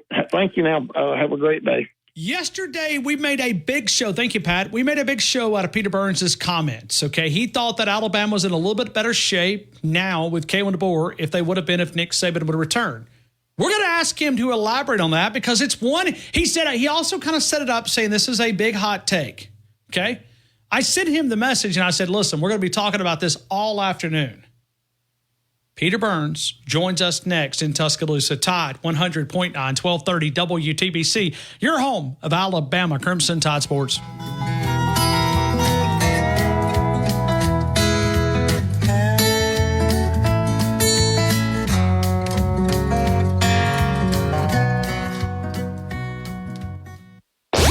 This hour's West Alabama real-time news update from the Tuscaloosa Thread Newsroom. The Tuscaloosa City Council Finance Committee is hearing FY25 budget request. City schools asking for a 2% increase based on rising operation costs and positive academic outcomes. $10,000 has been authorized by the City Council to study the viability of the decades-old pedestrian bridge over Veterans Memorial Parkway East. And the council has approved initial work toward $1 million expansion of Bowers Park for pickleball courts and a therapy pool. The park is located just off James I. Harrison Jr. Parkway. Get 24/7 local news coverage and sports updates when you download the free Tuscaloosa Thread app and sign up for twice daily email newsletters. Tide 100.9 Traffic. Tuscaloosa traffic now from the Townsend Nissan Traffic Center. Still looking at this fender bender on Veterans Memorial Parkway. Both north and southbound lanes affected at University Boulevard. And also construction long-term continues, and you'll slow down just a bit maneuvering around that. Eastbound 2059 at Foster's. Want to watch for that. And also sleep. Get matched at Mattress Firm. Sleep at night. Restrictions apply. See store or website for details. For over 5 years in our community in downtown Northport under that Roll Tide Bridge, Mark's Mark, the home of the chicken swirl. You'll find that since 1978 in Selma, Alabama, for over 5 years in downtown Northport. If you want to dominate the grill today or any day, find Mark's Mark.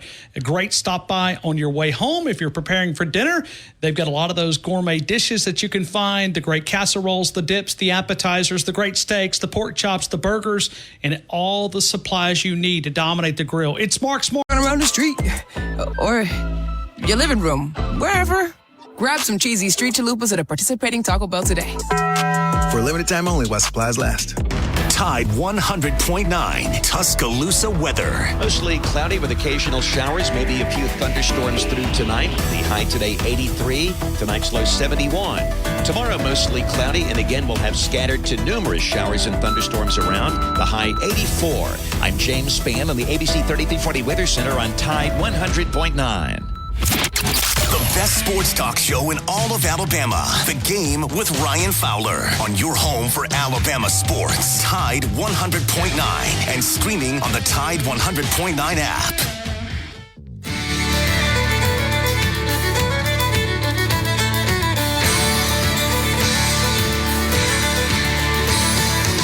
I spent last night in the arms of a girl in Louisiana.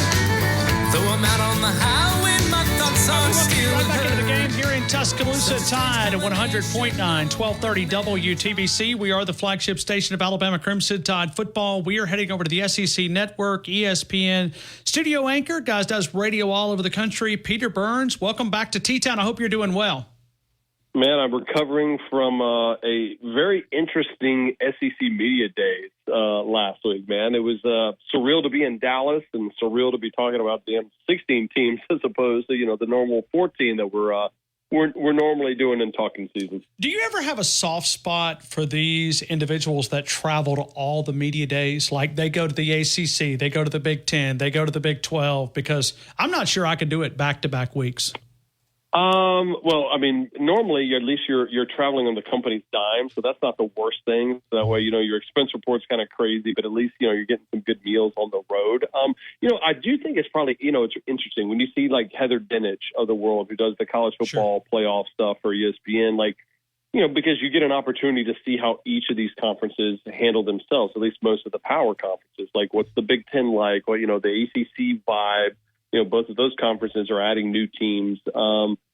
So I think maybe in years past I wouldn't be so interested, but I think just because there's been so much movement between teams and conference realignment, like if I was ever going to try to see all of them, it would be this year. And the ACC one is right down the road where I live. Our SEC Network studios are in Charlotte, so the ACC is having their media days here in Charlotte. But truthfully, Brian, I've got zero interest in wasting any time down there. Yeah, that's smart. Very, very smart. I'm not sure I would either.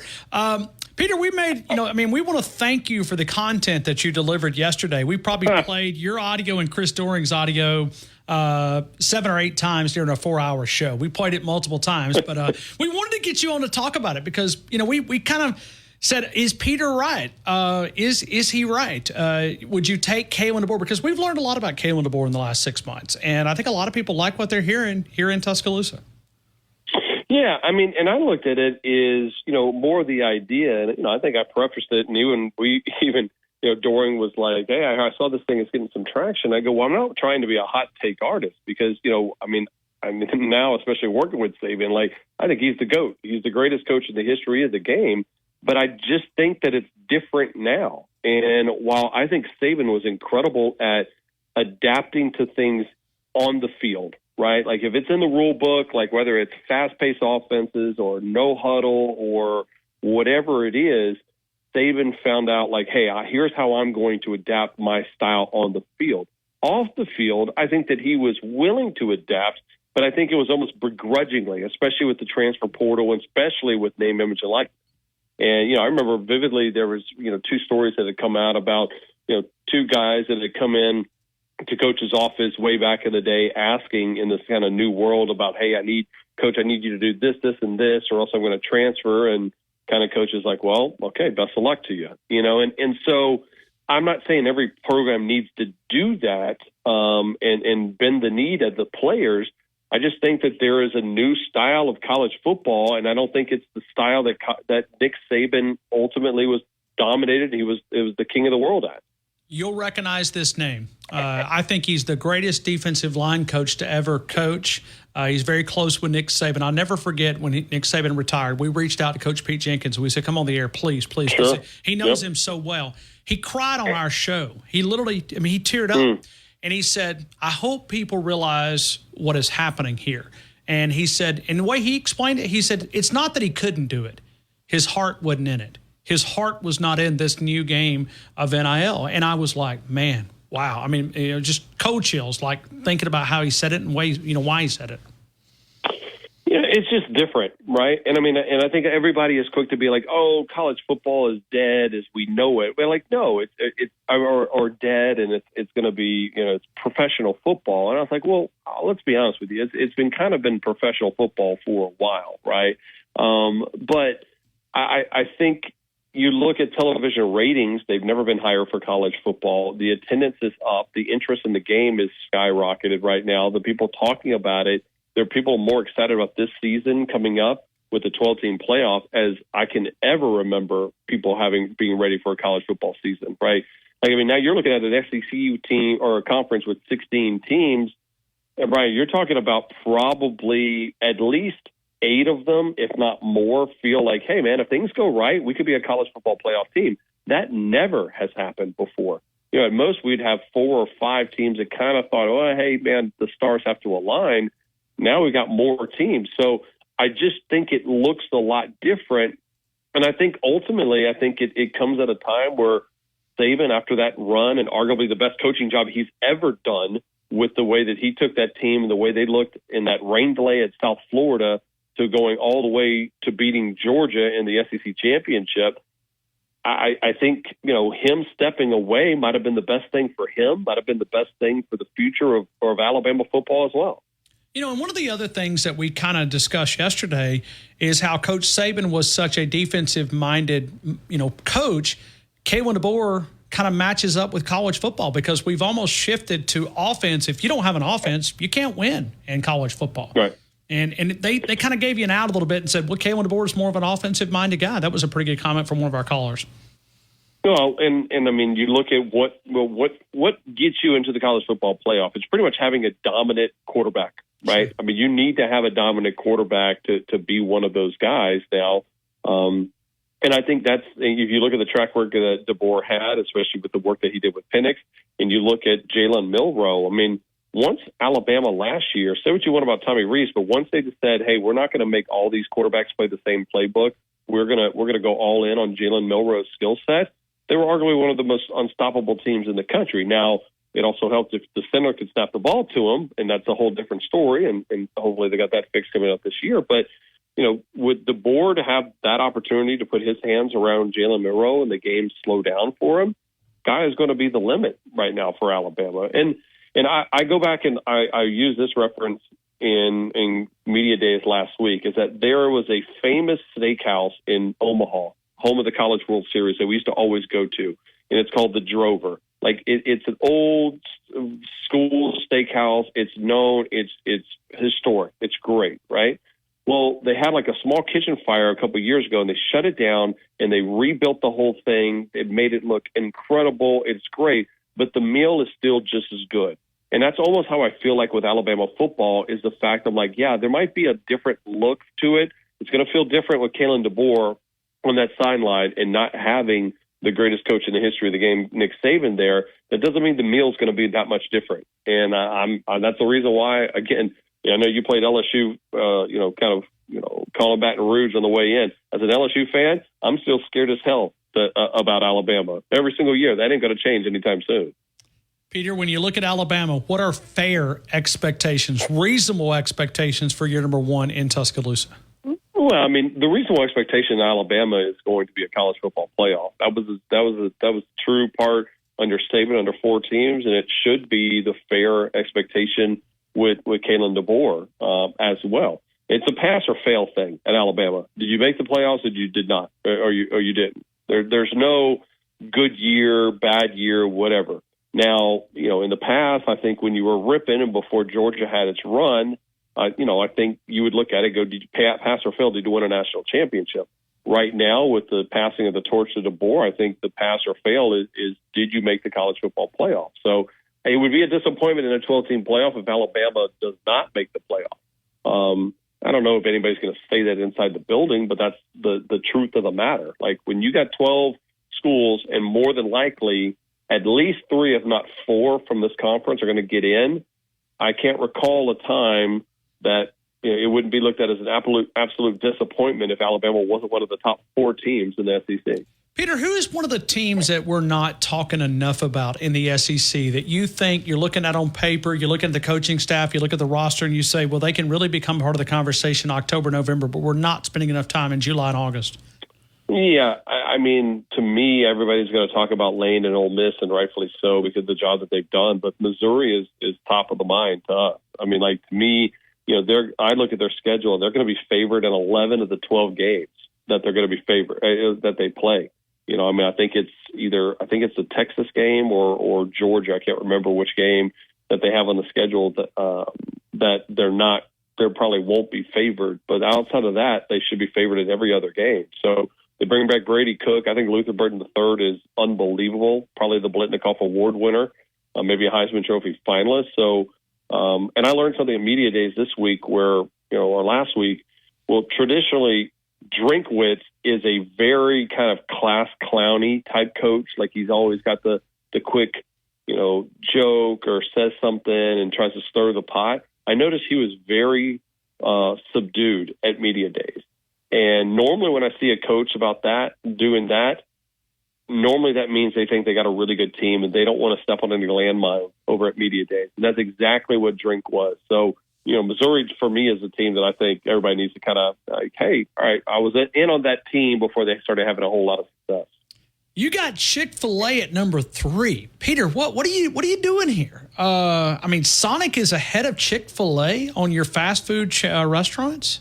Right. Well, listen, let's start with the number 1, which was Raising Cane's. Okay. You can't take a kid from Baton Rouge, Louisiana, and not go to Raising Cane's and the cane sauce. Like that was not going to mess with me.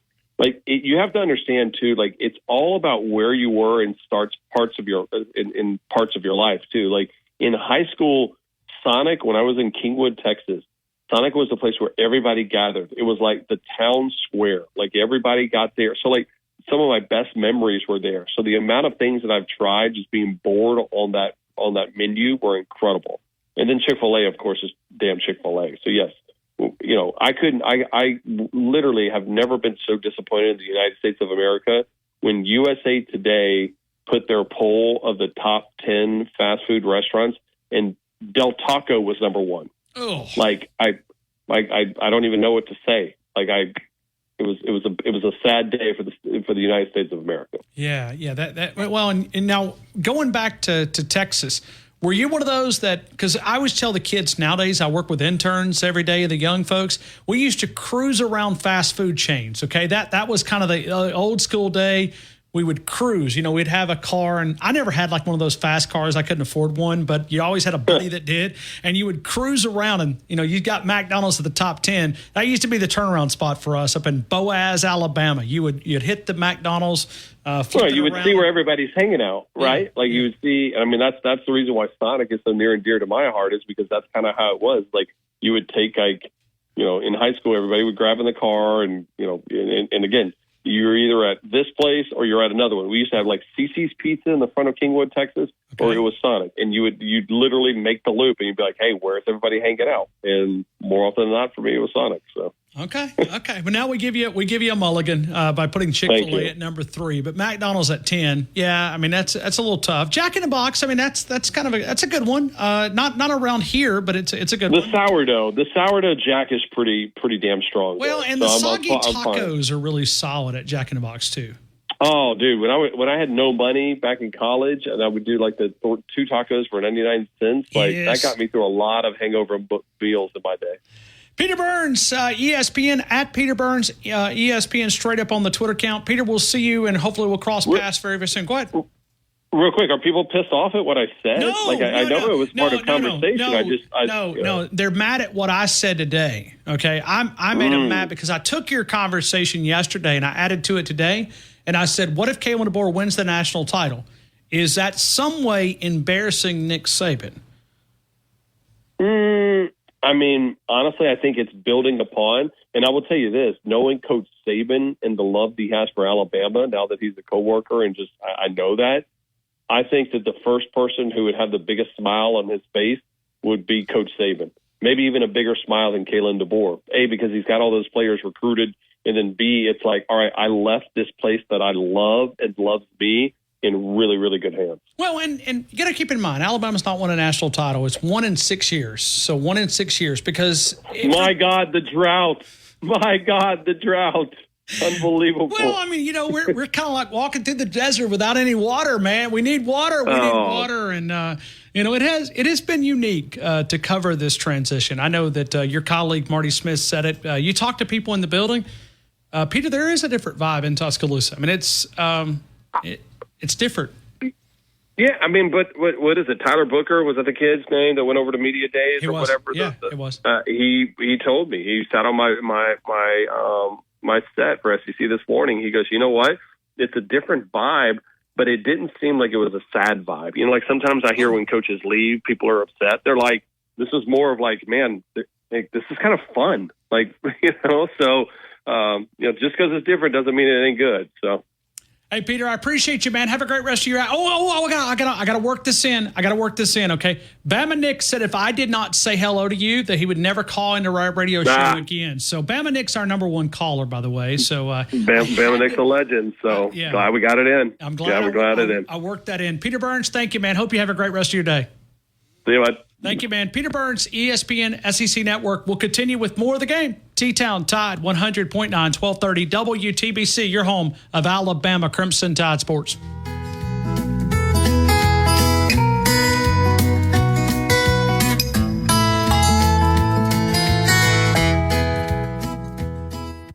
Dos Amigos, Highway 69 in the new Publix Shopping Center. 11 a.m. opening, 10 p.m. Friday and Saturday closing at 9, Sunday through Thursday. Some great Mexican cuisine, the great fajitas, the great desserts, the great lunch specials. You'll find it at Dos Amigos in the Publix Shopping Center on Highway 69. Takeout orders 24 for a 25 cents per gallon bonus on your first tank. That's code 2024 for a 25 cents per gallon bonus. That's code 2024. The game is powered by Tuscaloosa Toyota, TuscaloosaToyota.com. David DeSantis, the largest selection of new Toyotas in over 3 years, can be found on Skyline Boulevard, 3325 Skyline Boulevard. Also a nice inventory of pre-owned inventory. You can find the new Tundra, the 2024, the Tacoma two-wheel drive, four-wheel drive. How about a new 4Runner, Highlander, RAV4, Camry, Corolla?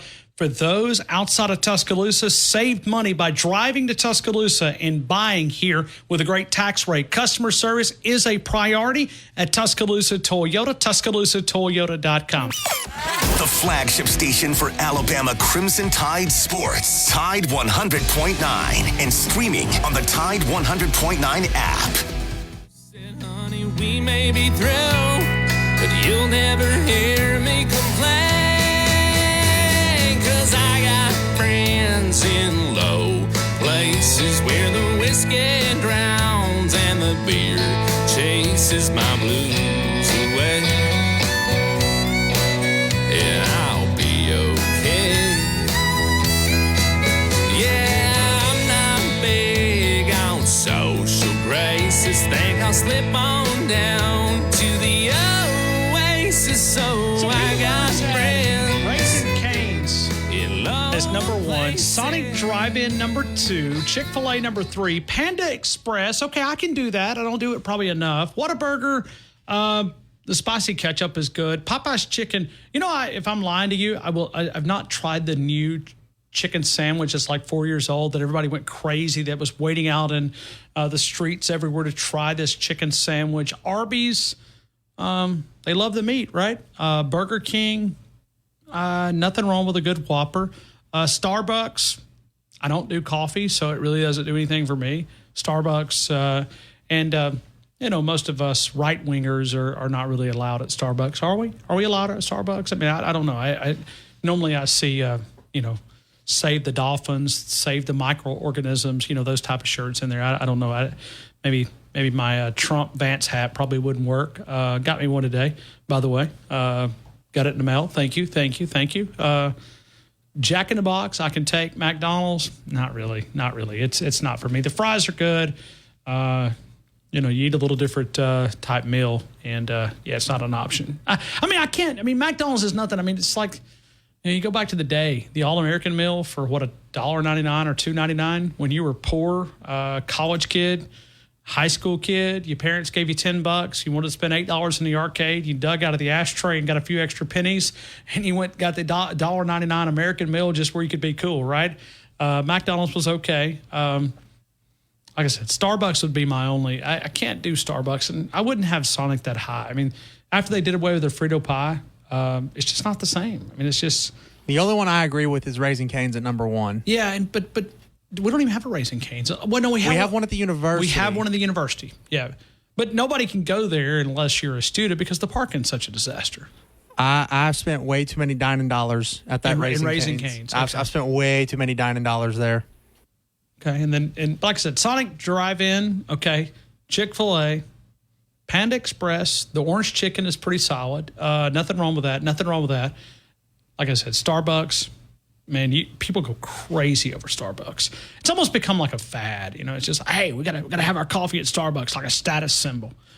Jared, Houston, Texas. Jared, good afternoon. You're in the game. I hope all is well. Man, Whataburger is the only one on that list that's fitting to eat. If the American people would look up all the chemicals and all the ingredients in Chick-fil-A and Raising Cane's and all that stuff, they would never eat there again. Man, you just stepped on my toes, Jared. I mean, you're causing a fight. I love you know why I did? Because I love you. So you don't like me and you don't like my Chick-fil-A, huh? Okay. Well, Chick-fil-A's, I just don't agree with what they put in their chicken. Do some research on it. I'm not going to get into a big diatribe about food, but just do some research and then tell me if you want to continue eating Chick-fil-A. What is it, like steroids or something? I mean, is it? Well, that's just a bunch of chemical. There's like 38 ingredients in the chicken sandwich. Ooh. Why do you need 38 ingredients to fry a piece of chicken? Ooh. You don't. You need about 3. Well, I will tell you this, okay? If you ever go, for all of us country bumpkins that are out in the woods, the reason it tastes so good is it's worse than cocaine. Well, chickens grow now because of all the steroids. You can take a baby chicken and in 6 to 8 weeks have it where it's killing size. That chicken in the real world without steroids and all the is 6 to 8 months. Oh, at least 20 weeks. At least 20 weeks. Yep. So they're cutting it in a third. So yep. Well, I mean, Kamala wants to eliminate red beef. So what am I going to eat, Jared? I mean, no chicken, no red. I mean, listen. Well, you can become a vegan, Fowler. You can get you some Jesus sandals, some Argyle socks, buy you a Subaru. And you can get you a couple tattoos and go get you a cup of coffee at Starbucks and go to Freebird. I had forgot that she ran on that as a presidential nominee, and that she had literally said that she was going to eliminate red meat. I'm going, you ain't taking my cheeseburger, darling. Okay, that's where we draw the line. Okay? Do they sell Jesus sandals and Argyle socks at the wharf? I don't think so. I don't either. I don't think they do either. I don't think that's their market. But so I'm eliminating chicken. I'm down to she takes away red meat. Red meat's the best thing. Red meat and butter are the 2 healthiest things you can put in your body. And I'm going to tell a real butter, not that chemical stuff, the plastic, the margarine. If you eat margarine, you're a fool. This may get me in all sorts of trouble, but I did a study on an Amish population as a grad student. Hopefully the IRB's not listening to me and hear me talk about this, but I went up and did a health survey. Well, they can't do anything about me now. They could probably find me back then. But I did a health study on them, and I went and I did a survey, and I took a survey of everything they ate in a 7-day period. We put an accelerometer on them. We measured physical activity to see their, the output. And one of the things that they, like the boxes they checked of food-wise, they eat everything that our government tells us not to. Gravy, right? And they're the healthiest people. Oh my Lord! Like I would go through, and then we'd also do a health questionnaire, and we would ask them like basic things like, do you have hypertension? Do you have, diabetics? Are you? Most of the words they didn't even know. They What happens is you go to the doctor and they tell you have hypertension, and they put you on these meds, and the meds give you hypertension. Ooh. Okay. Well, let me tell you, the healthiest thing you can put in your body is good, clean, grass-fed, American farm-raised beef, and Kerrygold butter. Go to the store and get you a pound of Kerrygold butter and put as much of it on as you want on your toast and biscuits, because it's the healthiest thing you can put in your body. Well, they ate sweets with every meal. Every meal they had sweets. It was because if you ever go to the bakeries, I mean, they're gigantic, right? I mean, they know how to cook. But they also did not do a lot of processed food. So a lot of their, they had fresh vegetables, they had fresh meat, they had, a lot of things that, but. Yep. They say cholesterol, 98% of your brain is made of cholesterol. You need cholesterol to fight off disease. Oh, you need sodium to control your heart rate. Not that we have any Correct. trouble. That's right. Yeah, good, sodium. Get you some good Celtic salt or some of that good real salt. That other stuff's got little chunks of glass in it. You don't want to eat it, but that good quality salt like Celtic salt or what they call real salt. I buy it by the bag and I refill my little shaker. But it's good quality salt, good quality grass fed, United States raised and packaged meat, and quality grass fed Irish butter. Kerrygold is the best. If you like butter, buy you some Kerrygold. Don't buy that margarine, that country crock of crap in the tub, because all that is plastic and crap. Get you some real butter and eat as much as you want. Jared in Houston, the Amish Texas. will tell you. Yeah, no. The Amish will tell you. I learned a ton, and their body fat is like zero. Not zero. Zero. Well, you don't need. They have no disease. Well, they have no disease. Yeah, like they were. But they were also doing a lot of physical activity. And I say zero. They were down in like 10%. 10%, 11%, 12%. Zero. Yeah, compared to the American, yeah. It's 40. It's crazy. Yeah. We're trying to get ours down to our BMI down in the 20s, right? Yep. So that's right. Got to eat good quality grass-fed beef, good butter, good quality salt. Don't eat that Morton's. That's junk. Real salt or Celtic salt, CELTIC. Those are the two you want to eat. Those are both good salts. And drink good quality glass bottled water. Plastic bottled water's got a bunch of microplastics in it. It gets in your blood and it causes problems. I hope AC in Bangladesh is listening to us talk about health foods here. We're not all, but anyway. Well, will it matter what we're talking about when AC comes on?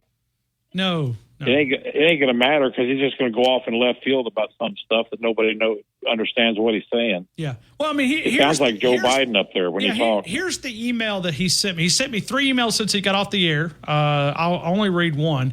He says, in Bangladesh, we have working class and poor. I was fortunate I was not a part of the poor. I grew up watching poor people have lack of food and shelters. If they had lunch, they didn't have dinner. I grew up watching this, and I'm motivated to not be in that situation. If you balance yourself and how to spend and save, you're a winner. So that's okay. Bad. Okay. So yeah, he's worried about my health. He's worried about my health with all this food I talk about. So. Well, I'm worried about it too. All my friends, I'm worried about their health. I want them to eat right, live right, drink the right kind of water, stay away from Chick-fil-A and Cane's. My youngest son, Brandon, loves Cane's. He thinks Cane's is the second coming. But it ain't. I'm just telling you. It ain't no good. None of that stuff's any good. Whataburger's decent. It ain't really that good either. But as far as taste for a fast food burger, if I'm going to eat anything fast food, I'm going to get a Whataburger. Because at least they use real meat. Hey, Jared, what else is on your mind, man? We're talking about what Peter Burns said yesterday, and we kind of used it as an audio clip in the last couple of days. He said that Alabama's in a better position now with Kalen DeBoer is if they would have been if Nick Saban would have chose to come back another year. Will you agree with that? I don't disagree. Okay. This is not a knock on Coach Saban, but there's a lot of momentum in this program right now. There is. There's momentum like we haven't seen the last couple years. I'm not going to say it's been a long time, because Saban did a fantastic job there. But there's an energy that's been lacking for the last couple of years, and I think we're in good hands with Kalen. Our recruiting is fantastic. They just said could have the best interior offensive line in the country. I said this a few weeks ago. All the naysayers out there saying, "Well, yeah, they're doing some recruiting, but they're not getting those top DBs and top linebackers." It's a good thing these other schools are getting them because they're going to need them because we're going to hang 50 on everybody we play. Good point. I mean, and y'all better be glad you're getting those DBs and linebackers and edge rushers and safeties and all because you're going to need them because we're going to hang 50 on you every time we play you. Just get ready for that. Good point. I mean, this is going to be explosive offense. And, we saw, I know you're a Houston Astro guy, but Jalen Milrose up at Yankee Stadium. That's okay. Presenting Aaron That's Judge. All right. And they need some help up there because they ain't been able to win nothing. They've lost like 18 of the last 20. They need a winner to go up there and talk to them. Maybe he can motivate them. That's probably why he's up there. They said, "Man, we need somebody from Alabama to come up here because we ain't been able to win. Maybe Milroe will come see us. We'll get some Alabama luck and start winning. They need it. The Yankees need it. They need a winner to come see them because they ain't won nothing." Good stuff. Hey, Jared, thank you, man. Appreciate you. Roll Tide, brother. Y'all have a great afternoon. Right back to you. We'll go to Greg at Alabaster in 2 minutes. T-Town Tide 100.9, 1230 WTBC. Your home of Alabama Crimson Tide Sports.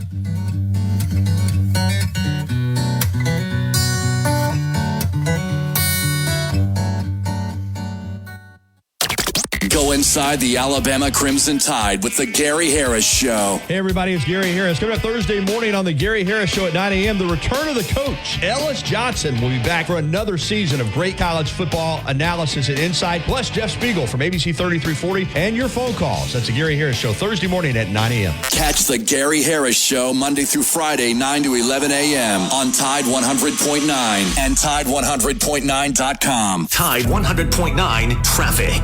Tuscaloosa traffic now from the Townsend Nissan Traffic Center. Looking at an earlier crash, keyword earlier, on Veterans Memorial Parkway, both north and southbound at University Boulevard. No worries at all. It has cleared, and so have the residual backups. Otherwise, the rest of the area not doing so bad. However, we do have some slow goes on. Comfortable, no matter how high the mercury rises. Call Aux Home Services today at 205-979-0946 or visit auxhomeservices.com. Where the legends of Alabama football hang out.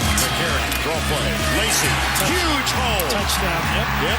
Alabama touchdown. The Game with Ryan Fowler. Your home for Alabama sports. Tide 100.9 and streaming on the Tide 100.9 app. Says money can't buy happiness, but it can buy me a boat. It can buy me a truck to pull it. It can buy me a Yeti 110 ice down with some silver bullets. Yeah, and I know what they say. Here in Tuscaloosa.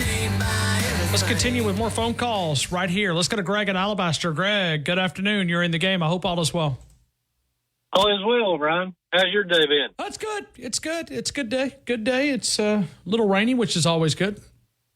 Yeah, we could use it. It calmed the temperature down a little bit. Took a little bit of humidity out to a point. And I think what was the high today? 77? I'll take that in July all day, every day. Exactly. We would gladly take these days. So did Peter Burns start up a firestorm? A little, but it's a good firestorm. It's kind of one of those things. When you look at Coach Saban, are we in better position? Is kind of what he hypothetically threw out, and he said his hot take was yes. Well, I mean, I agree. It's a better position overall with the way the game is going. I think Kalen DeBoer's offense is geared to what they want to see in the game these days. And I'll be honest with you. I know Saban enjoyed that, the game with Michigan, but him slowing the game down and playing the game that way fell into Michigan's hand. Would you agree or disagree? It did. No, it did. I mean, if we'd have kept our foot on the gas, we're probably going to Houston, and if we beat Kalen DeBoer, who knows what happens? Well, exactly. And I mean, I don't begrudge. I have no ill will towards Coach Saban because I mean that's the way he liked to play games. But we had better athletes. Personally, I think across the board, we just allowed them to find a hole and got us behind the eight ball a little bit because of our offensive inconsistency. Because when our offense rolled, it rolled. But when you started to try to take and slow it down, it kind of stagnated. So I believe this type of offense that Kalen DeBoer is going to run, it sets us up better. Defensively, we're probably going to give up more points. But let's be honest. Your previous caller, you were sitting there talking about the cornerbacks and the edge rushers and all that. In this type system, if you're getting rid of the ball in 2.5 seconds, it really doesn't give time to edge rushers or linebackers to make a huge difference. Yeah. Hey, because if you're delivering the ball on time in space, those are nullified. Just about out of time. Greg, I'll quickly say this. Max Chadwick with Pro Football Focus was on our show yesterday. He thinks that this could be the best interior offensive line he's ever seen. I listened to that interview this morning. There is the potential. You've got 2 starters returning from Alabama and a starter from Washington last year. If they gel, because we all know how important the offensive line is of everyone staying in lockstep, take the same step, punch the same way. If you get everybody on the same technique, they don't get off stride, they punch the same way, everything lines up to where you can create. And in the middle, that if you can stop the middle pressure with this style offense, it's going to be very successful. Hey, Greg, appreciate you, man. I'm out of time. Roll time, my brother. Right back to you. Let's go to Ellis, Manchester, Tennessee. Ellis, good afternoon, sir. You're in the game. Good afternoon, sir. How you doing, sir? Good. You having a good day? Yes, sir. Okay. What's on your Having mind? a good day. How many days is it? We are one Johnny Davis away. 38 days away, brought to you by Alabama Credit Union. 38 days away. I'm ready. We all be in the stands, and we all have a title towel and be waving it. That's right. WhitwillSports.com, one of our great sponsors. So, Ellis, we are just about out of time right here at the end. I understand. I'll call in tomorrow. Roll Tide. Roll Tide. Right? Hey, real quick. I want to ask you real quick. Yep. Do you believe? I'm outside, Brian. I would, but I'm outside. I think I'd be crazy if I went screaming out. Then you really don't believe. I do, but there's a bunch of kids out here now. Just give them a big Roll Tide, at least one big Roll Tide for us. Roll Tide! Roll Tide! We'll do it. Thank you, man. We want to thank our law enforcement officers, EMTs, firefighters, first responders, highway patrol. We remind you that we call this program The Game, and the only way you win the big game, the game of life, is to walk daily with our Lord and Savior, Jesus Christ. Good night, Tita.